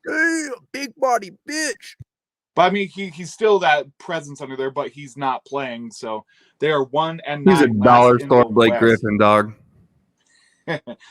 I see a bright future for him, but these setbacks have to stop, and he has to get his in the McDonald's drive-thru. Okay, I'm done. I'm sorry. But the Pelicans are 1-9, doing the trade, getting Jonas Valanciunas, who is their leading scorer right now, Nickeil Alexander-Walker, Brandon Ingram, Lonzo Ball saved his career and got the heck out of there. So, I mean, once again, they're on the losing side of basketball, and I don't see them picking them up anytime soon. Talking about the losing side of basketball and where they might go next, we're going to Ben Simmons, who is currently being fined his game check of $360,000 for missing games. He has said he's not mentally ready. I am for that 100%, but he has failed to cooperate with team physicians so they can help him and other obligations as well. Once again, this is one where the options are available. He doesn't want to use it. Obviously, he wants out. But, I mean, I wish I had money where I could just, not take my $360,000 for 82 games. But, once again, Simmons, what are you doing? You come off one of the worst postseason performances anyone's ever seen, and now the team's the issue? You missed more free throws in one postseason than Steve Nash missed in every single one of his. And trust me, he went to a lot more. So, I mean, Simmons, you're on here. I won't put you up here again because I don't see you popping up anytime soon. But obviously, I feel like this is just going to be another, if you don't stop, I'm going to call the cops. This is murder, dog. I mean, it's true, though. It is. Everything you're saying is facts. But... I mean, Ben Simmons shoots free throws worse than Shaq shoots three-pointers. Like, it's not good. You want to be a 6'10" point guard. Okay, you play defense. But, I mean, maybe it's like his life. All he's got is defense, and he can never score. But, I mean, it's just driving me nuts. I don't see him going anywhere anytime soon. Simmons, you're dropping for who knows how long. Good luck with the Pelicans.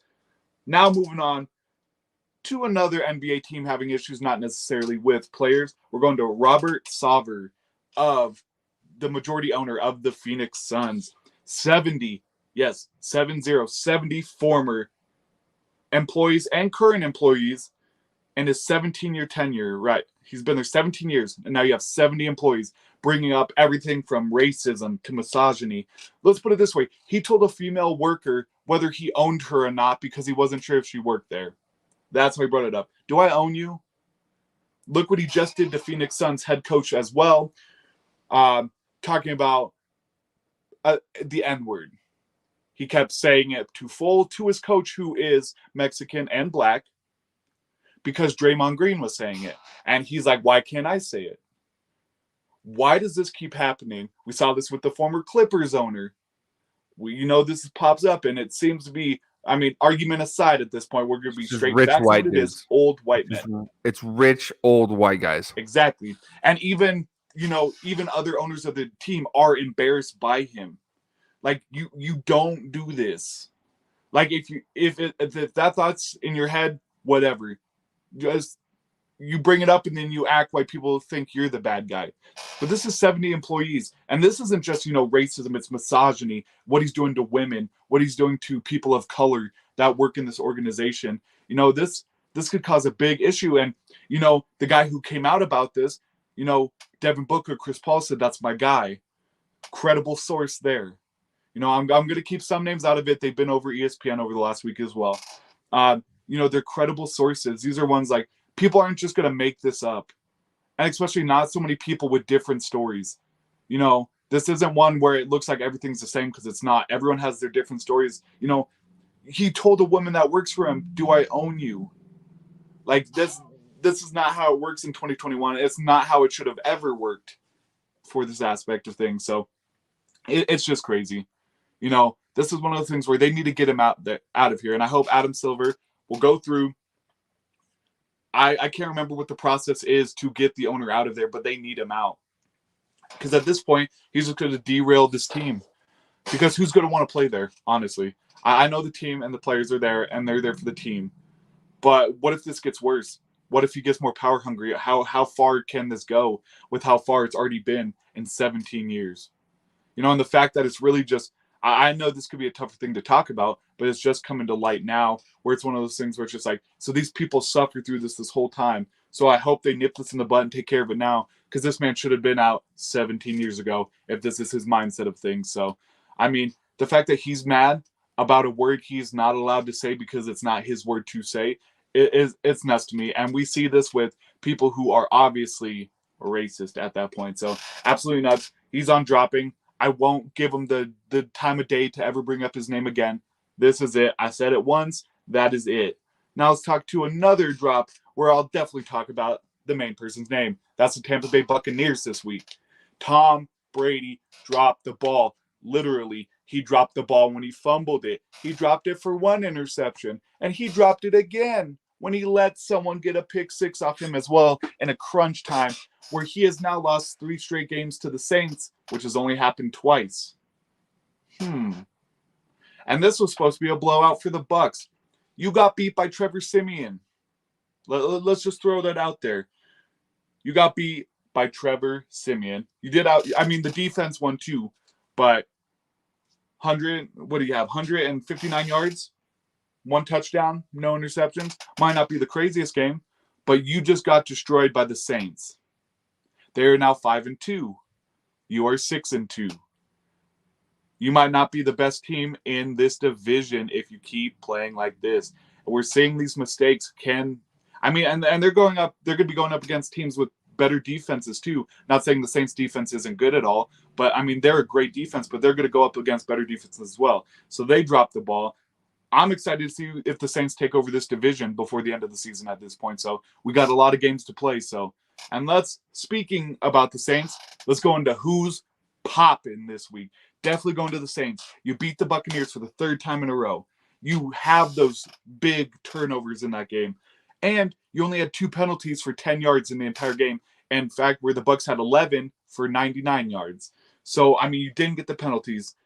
And this is the biggest thing is you only let 1 sack. Only 1 sack was allowed in that entire game against a great Buccaneers defense. You do have Simeon, 16 for 29, 159, 1-0. Kamara did play his heart out. But you have to look at these receivers too. What they were able to do. I mean, Jay might hate me for this, but we're just going to call them no names. Callaway, Troutman, these aren't big name receivers at this point. And they're able to do it with these guys as well who are kind of making a name for themselves now. At the beginning of the season, we had no idea what was really going to come of this. So, and, this is coming with your 3rd string quarterback. You come in, your defense plays well. This is losing people. You have injuries on that defensive line as well. So, I mean, came in here, beat the Bucs again. This could be a heating up moment. So I'm giving props to the Saints. Great game played. Talk about great games in football. Moving on to Jonathan Taylor. I know we were just talking about him. 19 runs, 172 yards, 9.1 average with 2 touchdowns, 2 catches for 28 yards. Kind of fitting. The man is 28 himself. This is nuts. I knew the Jets defense was bad at this point, but damn. Jonathan Taylor had a field day for 39 fantasy points as well. Of course, because I'm going up against him at that point. But Taylor's playing his heart out, and he's looking like he could be the best running back at the end of the season due to an unfortunate circumstance. But he looks like he's going to be the number 1 running back at the end of the season. It's absolutely great to see because he's the one bright spot, him and Pittman, for that Colts team. Another one with bright spots. I mean, we're going to go backup quarterbacks. And the weird thing is, it's not just one of them. It's 4 of them. There's 4 quarterbacks this week. I must have already forgot talked one. about Simeon. Let's talk about Geno Smith. 20 for 24, 195 yards, 2 touchdowns, no interceptions. Cooper Rush, 24 for 40, 325, 2-1. And that's against a Minnesota team who leads or is 2nd in the league in sacks. And now we get to the big one. Mike mother effing White. First Jets quarterback since the year 2000 to have 400 yards in a game. Let's talk about the fact that You had Mark Sanchez in there. Brett Favre, first quarterback for the Jets since 2000 to have 400 yards in a game. And this was in his debut. He got drafted in 2018, comes out at 25, 405 yards, 3 touchdowns, 2 interceptions on 37 for 45. And you beat a Bengals team. You were down, 4 minutes left? 11 points, and you bring your team back and win? Absolutely. I know he got hurt, but this game was one of the craziest ones I've ever seen for a guy who hadn't touched the field in that aspect, who had never started before, against a very good defense. Absolutely great. Definitely a bright spot for the Jets. The question is Zach Wilson even the number 1 quarterback on his team now, after seeing how White, and I'll give a shout out to Johnson as well, who's on his 13th team in 13 years, who also went off in this game against the Colts as well. But now we're going to get a little bit of basketball popping. Chicago Bulls. You have your 6-2. I know they're playing the Sixers tonight. No idea on how that game ended. But you got DeRozan at 27 points per game. Levine at 25.8. Vucevic leads your team in rebounds at 10.8 and assists at 4.5. You add Lonzo Ball, Caruso, DeRozan. They're producing. The Bulls are not the losing team anymore. Levine is killing it with threes where he's going to make Jordan come back so he makes sure he doesn't beat his franchise record at that point. Absolutely cool to see. I know I'm a Nuggets fan, but it's cool to see a team like that prosper when it doesn't affect my division. So, and now the big one, Matt Ferracci will know a lot about this. Giving my big shout out to the Atlanta Braves. Let's talk about this big topic. Hank Aaron did pass away. Braves legend, amazing man, wore the number 44. Now, let's look at this little scenario right here. They won 44 games before the All-Star break. They won 44 games after the All-Star break. And in the World Series, what was it? They had 44 hits? Something like that. I can't remember. But 44 games before All-Star break, 44 after the All-Star break. This is a great honor to Hank Aaron. You bring a championship home after losing Acuna. You pick up Jorge Soler, now World Series MVP, Jock Peterson. They made all the right moves. This GM is a genius. The Braves did it since the first. We weren't even born the last time the Braves won a championship, which was 95. They also had 16, playoff appearances before winning this, which was number 1, most appearances before without winning a championship. So, 44 runs. Thank you. So it was crazy. What a coincidence that was. So, just how this looked as a whole was just absolutely insane. Second team with the losing record at All-Star break to win a championship. Also crazy. And then you do it on a Game 6 shutout where Max Fried got stepped on. His ankle got bent worse than a 90-degree angle at that point. So, he gets stepped on. Max Fried played the game of his life, especially coming off an 0-2 loss in his last 2 starts, especially a poorly pitched game against the Astros in this series. He comes out in crunch time and kills it. The Astros didn't have a chance, and the Braves were killing it. You have Jorge Soler. First time in the game 1 of a World Series, someone hits a home run as the leadoff. Then you have the 3-run homer in this game to start solidifying that lead and really put, the fire in their favor at that point. So Atlanta Braves, shout out to you. You're able to do something my team will never be able to do. So I appreciate it. I hope you get Acuna back healthy. I give props to this whole team. Got to give it out to Dansby Swanson, the hometown boy who had always wanted to do this, and he finally got to accomplish his dream. Once again, Charlie Morton, that was huge. Just to strike out Altuve, you pitch, 16, 20 pitches on a broken leg?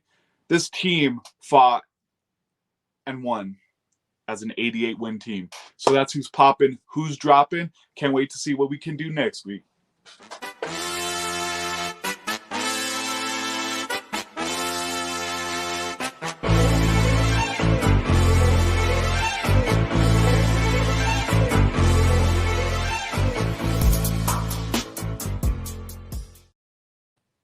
That was Who's Poppin', Who's Dropping with your boy Jello Rexro. Jello, well said.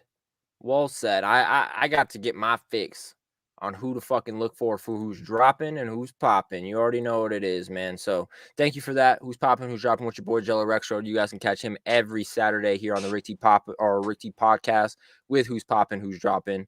Getting from Who's Popping, Who's Dropping. before we get to Coach Tony, I did want to play a little bit of a somewhat game with you guys. Maybe do a little review. So, all schools represented in a list of top players born in each state. So, USC had 4 players that are born in each state that are the greatest players out of their state. Nebraska had 3. 2 players you guys can see who's tied, and 1 player you guys can see who's tied. So, how we're going to play this game is I'm going to ask you guys just a couple of questions. I'm going to say, who do you guys think is the best player out of Colorado? Is it fucking Mike White, Christian McCaffrey, or Darrell Revis? And I'm going to have you guys choose who you guys think is the top pick out of that state. And if you guys are right, thumbs up. If you guys are wrong, thumbs down. You guys fucking suck, all right? That's how we're going to play this. So we'll start off with you, Tony. So let me go ahead and pull up the picture real quick on myself so you guys can't see it. The first state that we are talking about is we'll go Alabama, since it's the first one on the list. Who is the top all-rated player out of Alabama? Is it Steve Smith? Is it Darren McFadden? Or is it Bo Jackson? Tony? Oh, I'm going to seem like an idiot if I get this wrong. Bo Jackson. Is that your final answer? Yeah. The answer is Bo Jackson. You're correct. Congratulations. Bo Jackson is the number 1 rated player out of Alabama ever. Running back. He went to Auburn, and his birthplace is Bessemer, Alabama. So impressive. Steve Smith is from Alaska. He was born in Alaska, went to USC. And who was the third person I said? Darren McFadden. He was born in Arkansas. Also went to Arkansas for college, and he was born in Little Rock, Arkansas. Razorbacks. Jello, your turn, buddy. The next state that we are talking about, I got to give you a harder one because these other ones are fucking easy. All right, here we go. Kansas.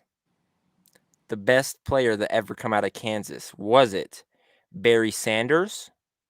Was it Sean Alexander? Or was it Doug Flutie? Ooh. Can you name off the 3 again? The one big one I know is Jordy Nelson out of there, but he's not an option. So was it Barry Sanders, Sean Alexander, or Doug Flutie? Out of Kansas. Out of Kansas, yeah. You're going to have to go Doug. You're going to have to go Doug, guy. This could go either way, though. I don't think it's Doug. Dude. Matt Faraci saying Doug Flutie. You got to go Doug. All right, we'll go Doug. You're going Doug. Is that your final answer? Yeah, let's do it. I think it's Sean, though. You are incorrect. Doug Flutie is from Maryland, went to Boston College, East and was Coast. born in Manchester or Maryland. Sean Alexander is from Kentucky. Oh, okay. He was born in Kentucky. So it was went Barry. to Alabama. I should have known that. Wow, I feel Barry awkward. Sanders was born in Kentucky, born in Kansas, born in Wichita, Kansas, and went to Oklahoma State for college. Matt and I peer 30 minutes pressured from my you wife. into that. Wow. Tony, are you ready for your second one? Shit, I guess. Yeah, these are tough, huh? Yeah. All right, here we go. Minnesota. Who's Oh, the this is going to be easy. best player to ever come out of Minnesota? Jello, shut your mouth. Was it Ryan Leaf? Was it Steven Jackson? Or was it Larry Fitzgerald? Steven Jackson. Is that your final answer? Yeah. Steven Jackson is from Nevada. God. Went to Oregon State for college, but he was born in Las Vegas, I knew this Nevada. could be easy. It's Larry, what isn't it? Ryan Leaf is from Montana. It's Larry. Went to Washington State. Larry Fitzgerald was born in Minneapolis, Minnesota. Larry's too nice to be from Minnesota, man. No, that's people why are he's so fucking nice. is 'cause Yeah, he's I was from about to say Minnesota people are nice. I got a couple aunts up in Minnesota right now. Yeah. Minnesota.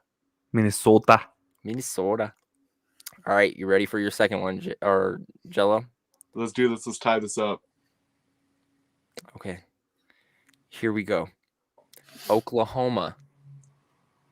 Is it Ronnie Lott? Is it Sam Bradford? Or is it Ndamukong Suh? Out of Oklahoma? Mm-hmm. That's Ronnie Lott. Is that your final answer? Yeah. Ronnie Lott, born Albuquerque, New Mexico. You're kidding me. Is it Ndamukong Suh, really? Ndamukong Suh, born in Portland, Oregon. Went to Nebraska for college. What? Bradford Sam is the Bradford was born in Oklahoma City, Oklahoma, and went to Oklahoma for best. college. I knew he's. I thought He's it the was best to come out of there's no way Oklahoma. he's the best out of Oklahoma Oklahoma. breeds football players, dog. Where was If you're Adrian born in Peterson Oklahoma, born? you Where play was football. Where was AP born? That's my question. Parker, Because Colorado. No. That's why I didn't give you guys Colorado, because the best player to come out of there is Christian McCaffrey, it says. Tony, are you ready? Shit, I guess. Utah. Ooh. Is it Reggie White? Is it Vince Young? Or is it Steve Young? Reggie White, Vince Young, or Steve Young? All right. It's got to be one of the Youngs. Okay. Lock me in for Steve. Lock you in for Steve Young? Yeah. Steve Young. Birthplace, Salt Lake City, Utah. You are correct. Congratulations. Oh, Yep. God, Vince he gets Young. ones I know. I'm like, Vince Young was born in Texas, went to Texas for college, and Reggie White was born in Tennessee and went to Tennessee for college. let's go. Jello, are you ready? Yeah, let's do this. Washington. Hurry. Is it John Elway? Is it Randy Moss? Or is it, sorry, what the fuck is this guy's name? Oh, I'm not going to say. Archie Griffin. Is it Archie It's not Griffin? Archie. Okay, so you're knocking out Archie Griffin. Is it John Elway or Randy Moss? I should know Elway, but I'm pretty sure Elway's more east. So I'm going Randy Moss. Randy Moss, birthplace, West Virginia. You are incorrect. John Elway, his birthplace was Port Angels, Washington, and he went to Stanford. Shit! I could have sworn he was East Coast. Damn. Yep. He's a West Coast dude, huh? I know he went to Stanford, but I could have sworn he was from East Coast. Damn, I suck at this. Yeah, you went 0 for 3. Tony went 2 for 3, I believe. Hey, it's a great game. I'll go ahead and show you guys the pictures now that we can go ahead and pop them up. Bo Jackson, Steve Smith, Rodney Peete, Darren McFadden, a bunch of players from Alabama to Georgia, a bunch of players from Hawaii to Maryland. Couldn't give you guys ones like Marcus Mariota. Shit's too easy. You guys know where he's from. And then we go from Massachusetts to New Jersey. Didn't really want to give you guys big names like Jerry Rice. I assumed maybe those would be ones that you guys might know a little bit. Deion Sanders or whatever the fuck one I gave you guys for Kansas, that one fucked me up. Yeah, Barry Sanders. I had no clue he was born in Kansas. None. And then you guys look at this last one, South Dakota through Wyoming. Reggie White, Vince Young, Steve Young. Bunch of big names are they're the top players out of their respected states in all of history, man. Just want to go ahead and review this real quick. Grading every team's first round draft pick from the 2021 draft halfway through the season. On the left side, the highest ranked player is Jamar Chase. They give him an A+. The highest ranked player on the right side is an A-, maybe an A average with the Los Angeles Chargers and Rashawn Slater. Moving on the left side, the highest ranked player is an A- in Minnesota's offensive tackle, Christian Dershaw. But personally, I think the B+ with Kadarius Toney is maybe a little bit higher. I think Kadarius Toney can maybe be something for the New York Giants.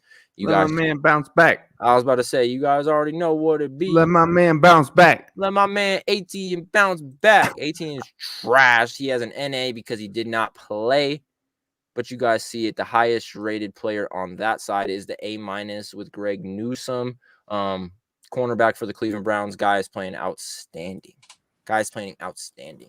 I have another quick game before you guys before we get to Coach Tony and then to our pick'ems. And it's not necessarily a game. It's just an opinion game.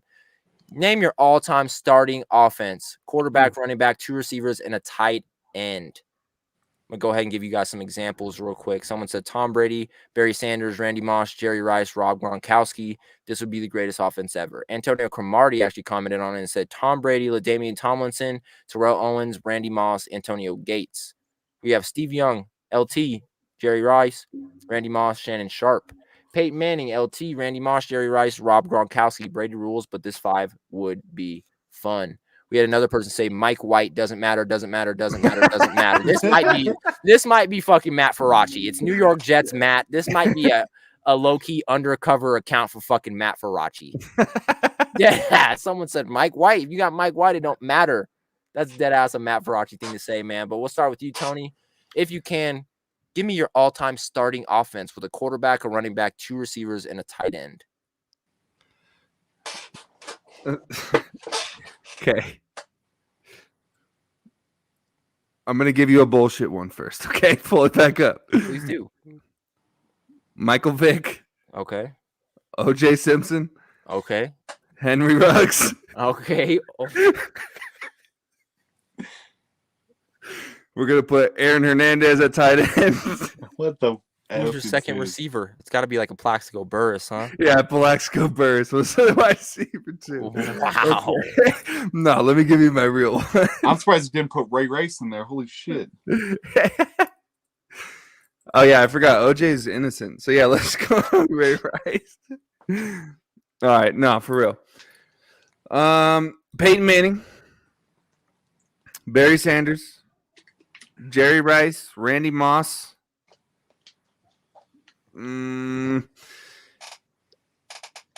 Just to show some love to the guy that got me into football, Antonio Gates. Love it. That's a good answer. Jello, swinging it to you. Who you got, bro? Quarterback, I have to go Tom Brady. Because after last season, he proved me absolutely wrong. Definitely got to go Brady. Running back, I'm going Jim Brown. I know he's a fullback, but I'll put him in the running back position. You have to go Jerry Rice.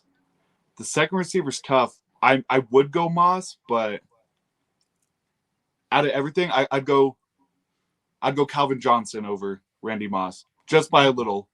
Okay. Tight end, I'd go Tony Gonzalez. Nice. The quarterback spot, this is the toughest one for me. At the quarterback spot, I'm going to go Joe Montana. At the running back spot, I'm going to go Walter Payton. Ooh. At the receiver spot, I'm going to agree with you with Megatron. I like Megatron at one of those. At the other one, I'm going to go ahead and go...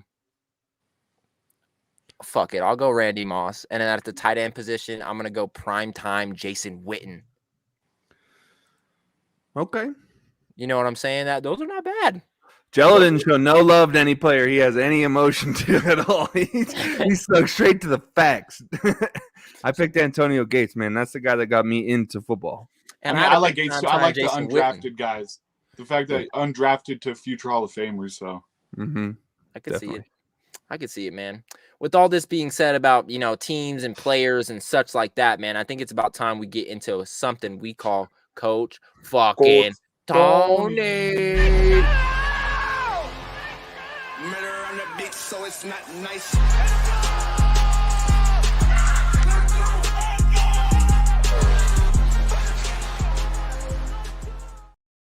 Coach Tony, this is not your first week. Who the fuck do you got on the hot seat for us today?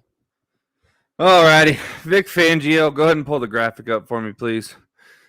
For the third week in a row, even after a win against the damaged Washington team, you find yourself being mentioned again by yours truly, Coach Tony.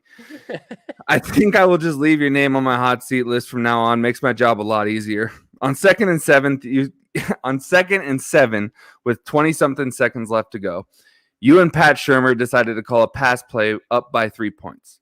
I have tried really hard to think about why you would have done that. Maybe it was because Gordon fumbled the ball on first down. Maybe you were trying to catch the defense off guard. Either way, I didn't like the call at all. And then post-game, you decided to blame the last 30 seconds of the game on your players and decided to take no credibility. When in fact, most of the issues with the Broncos all lead back to you, sir. So George Patton, please fire this dude and put a retirement home in his goodbye package. Here's my discussion question with this one. Do you think Vic will finish the year out? And I'll answer mine first. Okay. I think he should deserve to suffer through this. I've been asking to get this guy fired, but now we're too far into it, so let him suffer.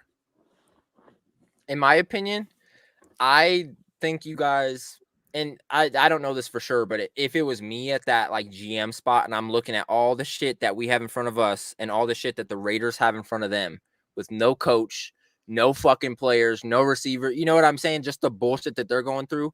I don't want to get nowhere near it. So if that means keeping my shit coach until it's time to fire coaches the right way, I'm doing it. You know what I mean? The Raiders would have me fucking spooked being a Broncos GM right now. They would have me fucked up. Yeah, fair. Jello, what you got? You're on mute. You're on mute. You're on mute. You're on mute. Of course. It had to happen once, right? At least once a show. It's usually me. No, but the issue they're running into is Vic Fangio needs to be fired, but they're not looking to make a coaching change until the ownership gets figured out, and that ownership will have a say in who they hire as their next coach. So he deserves to be fired, but once again, he'll have to suffer through it. And they're thinking he's here for one more season until they figure out this whole ownership thing, which, yeah, it sucks. But there's talks about it, not meaning it's 100% thing. But so for anybody that with ownership up in the air. Hang on one second. You keep mentioning the ownership. For anybody that doesn't know, can you explain the family drama that's going on with the Broncos? All right. I met the son. Awful. But the issue is with Pat Bowlen now not here, they're trying to figure out who takes over. There's the ownership group they're talking about with Bezos and Jay-Z or whatnot. Peyton Manning's name is brought up. The family's fighting over it more for the money and not necessarily the team. So what they're trying to do is get the family out and get an ownership group in for the Broncos, being like the fourth highest value team at $4 billion. This family's just not ready to run it. Bowlen was ready, his family's not. So they're trying to get him out, get an ownership group in to take over the team and bring it back in the right direction. Thank you for clearing that up, sir. Yeah, there's no exact owner right now, and this family's basically been in turmoil for the last decade. So yep. A lot of drama going on behind the scenes of the Broncos, but we're not going to spend too much time on that. We're going to get right on to our next coach on the hot seat. Dan Campbell, come on down. I truly feel bad for any coach of the head coach of the Lions. Hold on, Okay, Matt Faraci just sent me a text or whatever. You guys know the Raiders DB or whatever? Yeah, Damon Arnett, yeah. Dude, he sent that video to John Gruden. He sent What? that video. He sent a video to Gruden threatening to kill him because he sent that to Gruden. I thought that was on his live. That's what the fuck I said. I was like, what? Yep. I thought that was on his live. No, he did. He's also facing some other. He's facing a lawsuit right now too. The Raiders send them motherfuckers back to Oakland where they belong. Jesus fuck. All right. Well, that was a breaking news from Eric. Sorry about that. No, you're fine. No worries. Let's get right back into it. Dan Campbell, I truly feel bad for any coach of the Lions, so I'm going to take it easy on you. But one thing I have noticed is you have been very two-faced about Jared Goff to the press. One week you have 100% faith in him, and the next week you decide he isn't going at full speed out there, saying Jared needs to step it up. So I think I can speak for all of us when I say we just want a direct answer here on whether or not Jared Goff is your guy. Here's my discussion question with this one. Why do you think he's back and forth with the press? Why do you think that he's 1 week all in on Jared Goff and the next week he's trying to cover himself up? My answer maybe, and like I said, I don't know because I've never been a head coach in the NFL, but if I'm in his shoes, I guess I can kind of feel his pain going back and forth because it's his first year as the head coach and you're fucking 0-8. You know what I mean? Like Urban Meyer has a fucking win guy. Like you, and you're a better coach than Urban. I think your team is better than Urban's. You got to get a win under there. You know what I mean? And so for him to be a first-year coach and going 0-8, it's embarrassing. It's hard for him. I don't think he necessarily has the experience to know how to handle up and downs as a head coach. So right now he's learning that shit by going back and forth on Jared Goff. He's going to learn, maybe not now, but when Jared Goff is gone and that's the reason fucking why, he's going to be like, okay, now I know what not to do, whether I'm going up and down through my emotions or whether I'm fucking pissed at Jared Goff or whether I'm pissed at my starting quarterback. Now I know to shut up. You know what I mean? I think he's just going through a learning curve, honestly. I like it. Jello? So I think this is like a Vic Fangio of sorts when it comes to, post-game press. But I think he's doing his whatever's going to cover him. So he's going to defend Goff when Goff plays a good game. And he's going to be like, of course I back him up. Look how well he played. We might have lost, but look how well he played. He plays a bad game. He's like, well, the issue's Goff. So I think he's doing it to cover himself. Once again, this is a first-year coach, 0-8. There wasn't a lot of, stuff coming into the season being it was the Detroit Lions. But I think he's trying to cover it up because their play calling hasn't been the best either. I mean, outside of what they did with the Rams in that one game, but he's basically just trying to cover himself, look better for the press. The issue is when you go back and forth, people catch on.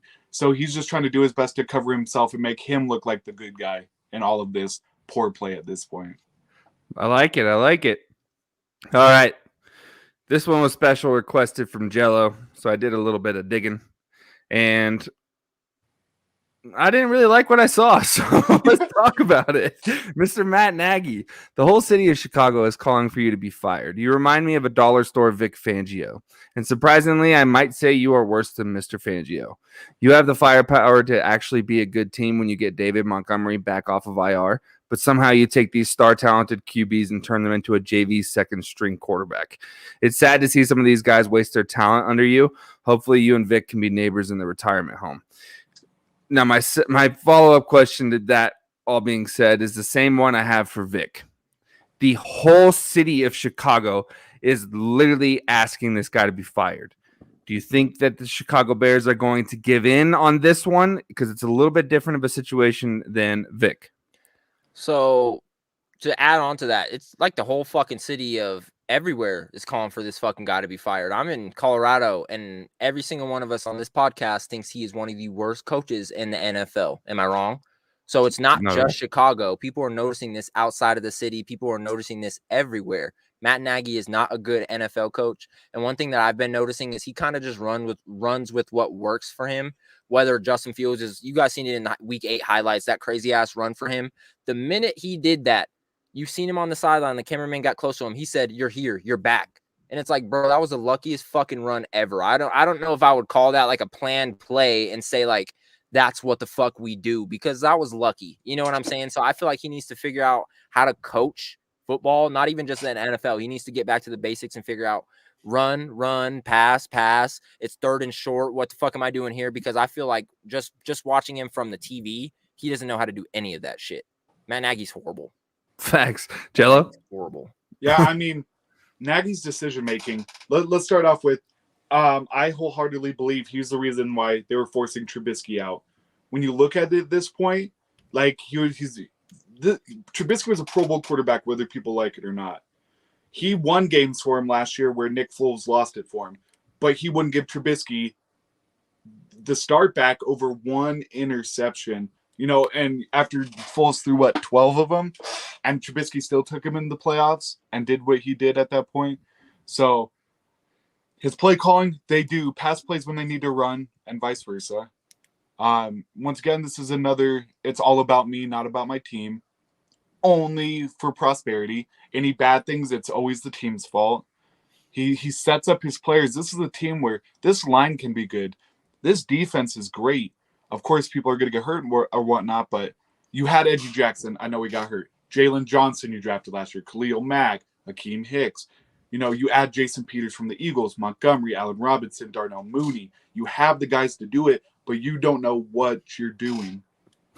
And Matt Nagy just won't give it up. But the Bears have one of the oldest owners in the NFL. Sweet lady, don't get me wrong. But I think that's the issue when it comes to hiring of GMs and so on and so forth. That old bitch needs to get out of office. I'll say it. Right. It's tough. It's tougher for her because and that's where this issue lies. Nagy needs to be gone. Next thing you know, someone's going to set up a GoFundMe for someone to take Nagy out themselves. Like, this is how bad it's getting in Chicago. No, chill. People don't want I do not need the FBI in my door, dog. The motherfuckers in Chicago. That's not what I meant, but I was going to say bribery to the GM to fire him, but that's what I was going to say. Someone just bring a fucking laser beam to the game and fuck him up. Just start fucking shining up. Just fuck him up. You know how illegal that is at sporting events, bro?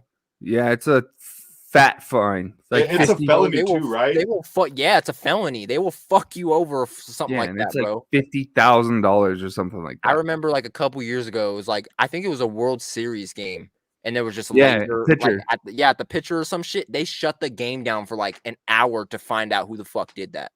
Yep. Yeah. Go to the dugout. Who did that? What section was it in? They started pointing to the section.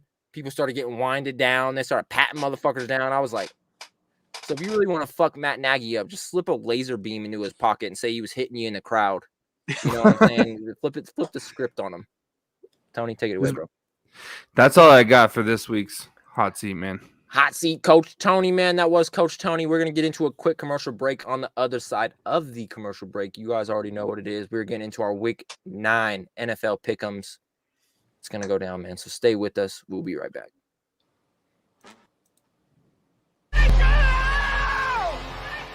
Murder on the beat, so it's not nice.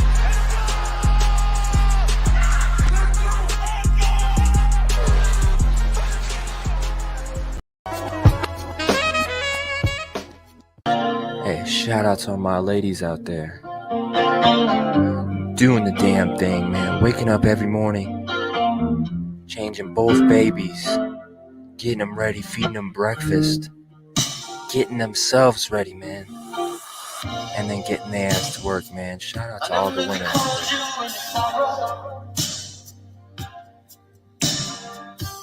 Thank you guys for coming to the downtown Chesky Wednesday night slow. Maybe you crash and burn. Maybe you stay. Maybe you leave. Maybe you'll return. Maybe we'll grow. We never know. Maybe you and I were just ordinary people. Sing it, John.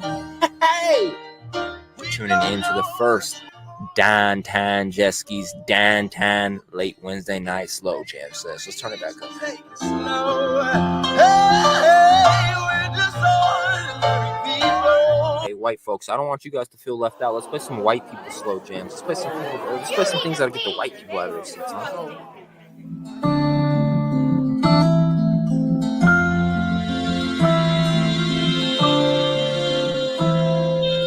We don't need calligraphy to write a fancy story.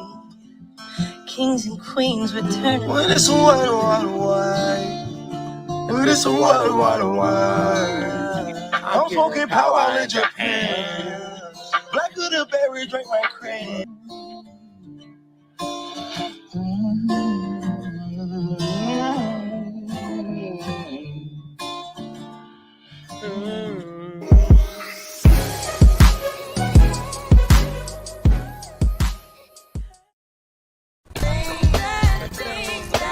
Yeah, another one. Another one. I'm smoking people tonight.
Fucking turn up!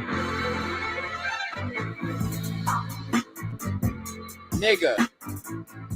First of all, Frankie Edwards just fucking lost. He got knocked the fuck out. Second of all, how the fuck do I not know my favorite UFC fighter is not fighting tonight until they were walking out the tunnel? That's because you sleep. Thug fucking Rose versus Zhang Weili. You know why? How she got her fucking You know why? You wake up at 4 a.m, you go to work, you come back home, you fall asleep at 8 o'clock. That's why you don't know shit. The Rose is from the 303 too. You're fucking lying. Yeah, no, she trains in Lakewood. She's from Colorado. This man, what is this? I'm the motherfucker. Get 303. Man, this is the only 303 I know. Yo, fucking Thug Rose, bro. Do fucking great things, Thug. But hey, it's time to get into it. It's getting into our pick'ems. You guys already know what it is. Week 9 NFL pick'ems. So I'll go ahead and let you guys know the updated. Week 8, I finished first at 10-5. 10-5. Tony finished second at 9-6, and Jello 8-7. Still, does that mean I took the lead? Yeah, Does that mean I took the lead? Game. Total for you're up by 1 game on Jello. Total. Oh, And I don't We would have been tied if I didn't try to go bold and take the Jaguars. freaking rip my shirt off right now. That's what I wanted to do when I seen Doug walking out the tunnel. I was like, no! No! What the fuck? Let's go! But it is time for our NFL Week 9 pick'ems. This is the order I've decided.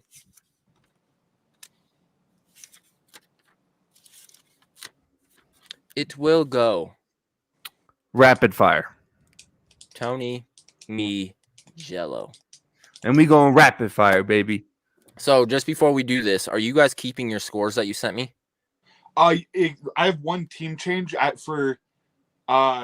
we'll get to it when we get there, but I wrote down one team and I meant to put the other. Everything else is I the same didn't now. write them all down. That's why I was asking. Because if you're going to keep them, I can write them down later. But if you're changing them all up, I have to write them down now. Well, No, we're going it's just- rapid fire. Well, then, Tony, lead us into the fucking Week 9 pick'ems. How do you?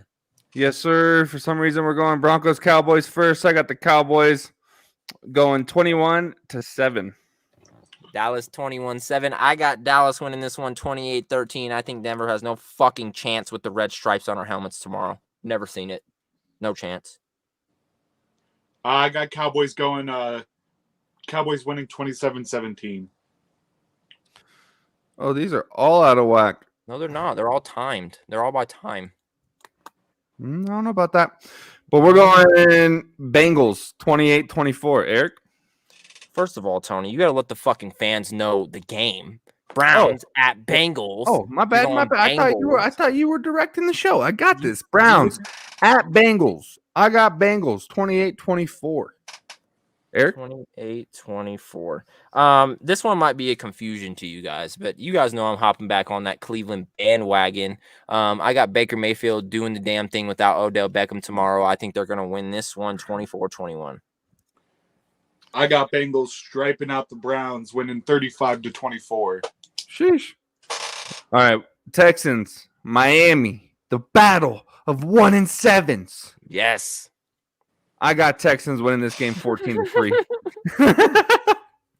I'm fucking mad, bro. I thought about this really tough, but I got Miami. I think Tua is obviously better than any quarterback that the fucking Houston Texans have, and David Mills is pretty good, I won't lie. But I think Tua pulls it together tomorrow. I got Miami winning this one 28-10, going to 2-7. Jello? I swear to God, if me and Tony agree on every game, because I got Texans winning 24-13. And this would be insane because Eric already has our picks. So, right. This next game, Falcons at Saints. I got the Saints winning this game 21-17. Are you fucking kidding me? So I got this one, New Orleans Saints as well, but I got them winning 21-7. I don't think Atlanta's hanging. I also have Saints winning 21-17. It's literally written down. I have my little list right here if anyone wants to see. Eric, you could show them. You're not fibbing this. I literally have it written down. Oh, believe me, I got both your guys' scores. I know you guys are being honest here. Fuck. Word. All right, Raiders at Giants. I got the Raiders winning this game 17-14 just because the Giants actually put up a fight last week. What the fuck? So I have this one being close as well. I have the Raiders winning this one 28-24. Like you said, the Giants put up a lot of fight in the last couple of weeks, and I don't see them continuing to fucking keep getting beat. So I have them I have them losing, obviously, but just not by much. 28-24. All right, I swear me and Tony didn't talk about this before, but I got Raiders 17-14 too. Okay. Patriots at Panthers. I'm rolling with the Patriots 21-17. I also got the Patriots. I got this one 31-17. I got Pats winning 14-10. Word. This one should be an absolute blowout. Bills versus Jaguars. I got the Bills winning 35-6. 35-6. I also have Buffalo winning in a blowout fashion. I have this one being 41-10. I have Bills winning 45-10. Oh, damn. 40. All right. Vikings at Ravens. I got the Ravens winning 17-7. Damn. All right. I also have Baltimore winning this one. I think this one will be a little bit closer. Just being the Dallas Cowboys played the Minnesota Vikings, they do have a little bit of fight in them. So I'm going to say the Ravens win this one 24-28. I got Ravens winning 31-23. Word. Chargers at Eagles. I got the Chargers winning this game 21-14. I also have the Chargers winning this one. I think the Eagles are fucking garbage hitting in a mask. But I do have them hanging around a little bit. I got the Chargers winning this one 21-17. I got Chargers winning 38-24. Love it. Packers at Chiefs. I got the Packers winning this game 17-14. Go Jordan Love. What'd you say, 17-14? Yes, sir. I got Kansas City winning this one 34-21. So, Eric, this is my switch. I wrote Packers, but I meant Chiefs. I have Chiefs winning 27-24. Okay. Cardinals at 49ers. I got the Cardinals winning this game, whether or not little dude plays. Kyler Murray. 28-17. Is he not supposed to play? He's a game time decision with Hopkins. What's wrong with him? I can't remember what exactly the injury was. I was like, it's an injury though, like he's hurt. Yeah. How did I not hear about that? I have Arizona winning this one 28-21. But with that being said, I'm gonna switch my team. I'll keep the score, but I'm gonna go ahead and ride with Deadly. And you guys know my $1 million or the guy on $1 million worth of game. I'm gonna go ahead and go with Jimmy G. I'm gonna go San Francisco 28-21. Not against that defense, pal. Jello, what you got? I got Cardinals 24-14. Yep. We're Titans, Rams. I got the Rams 28-14. Eric? 28-14. Sorry.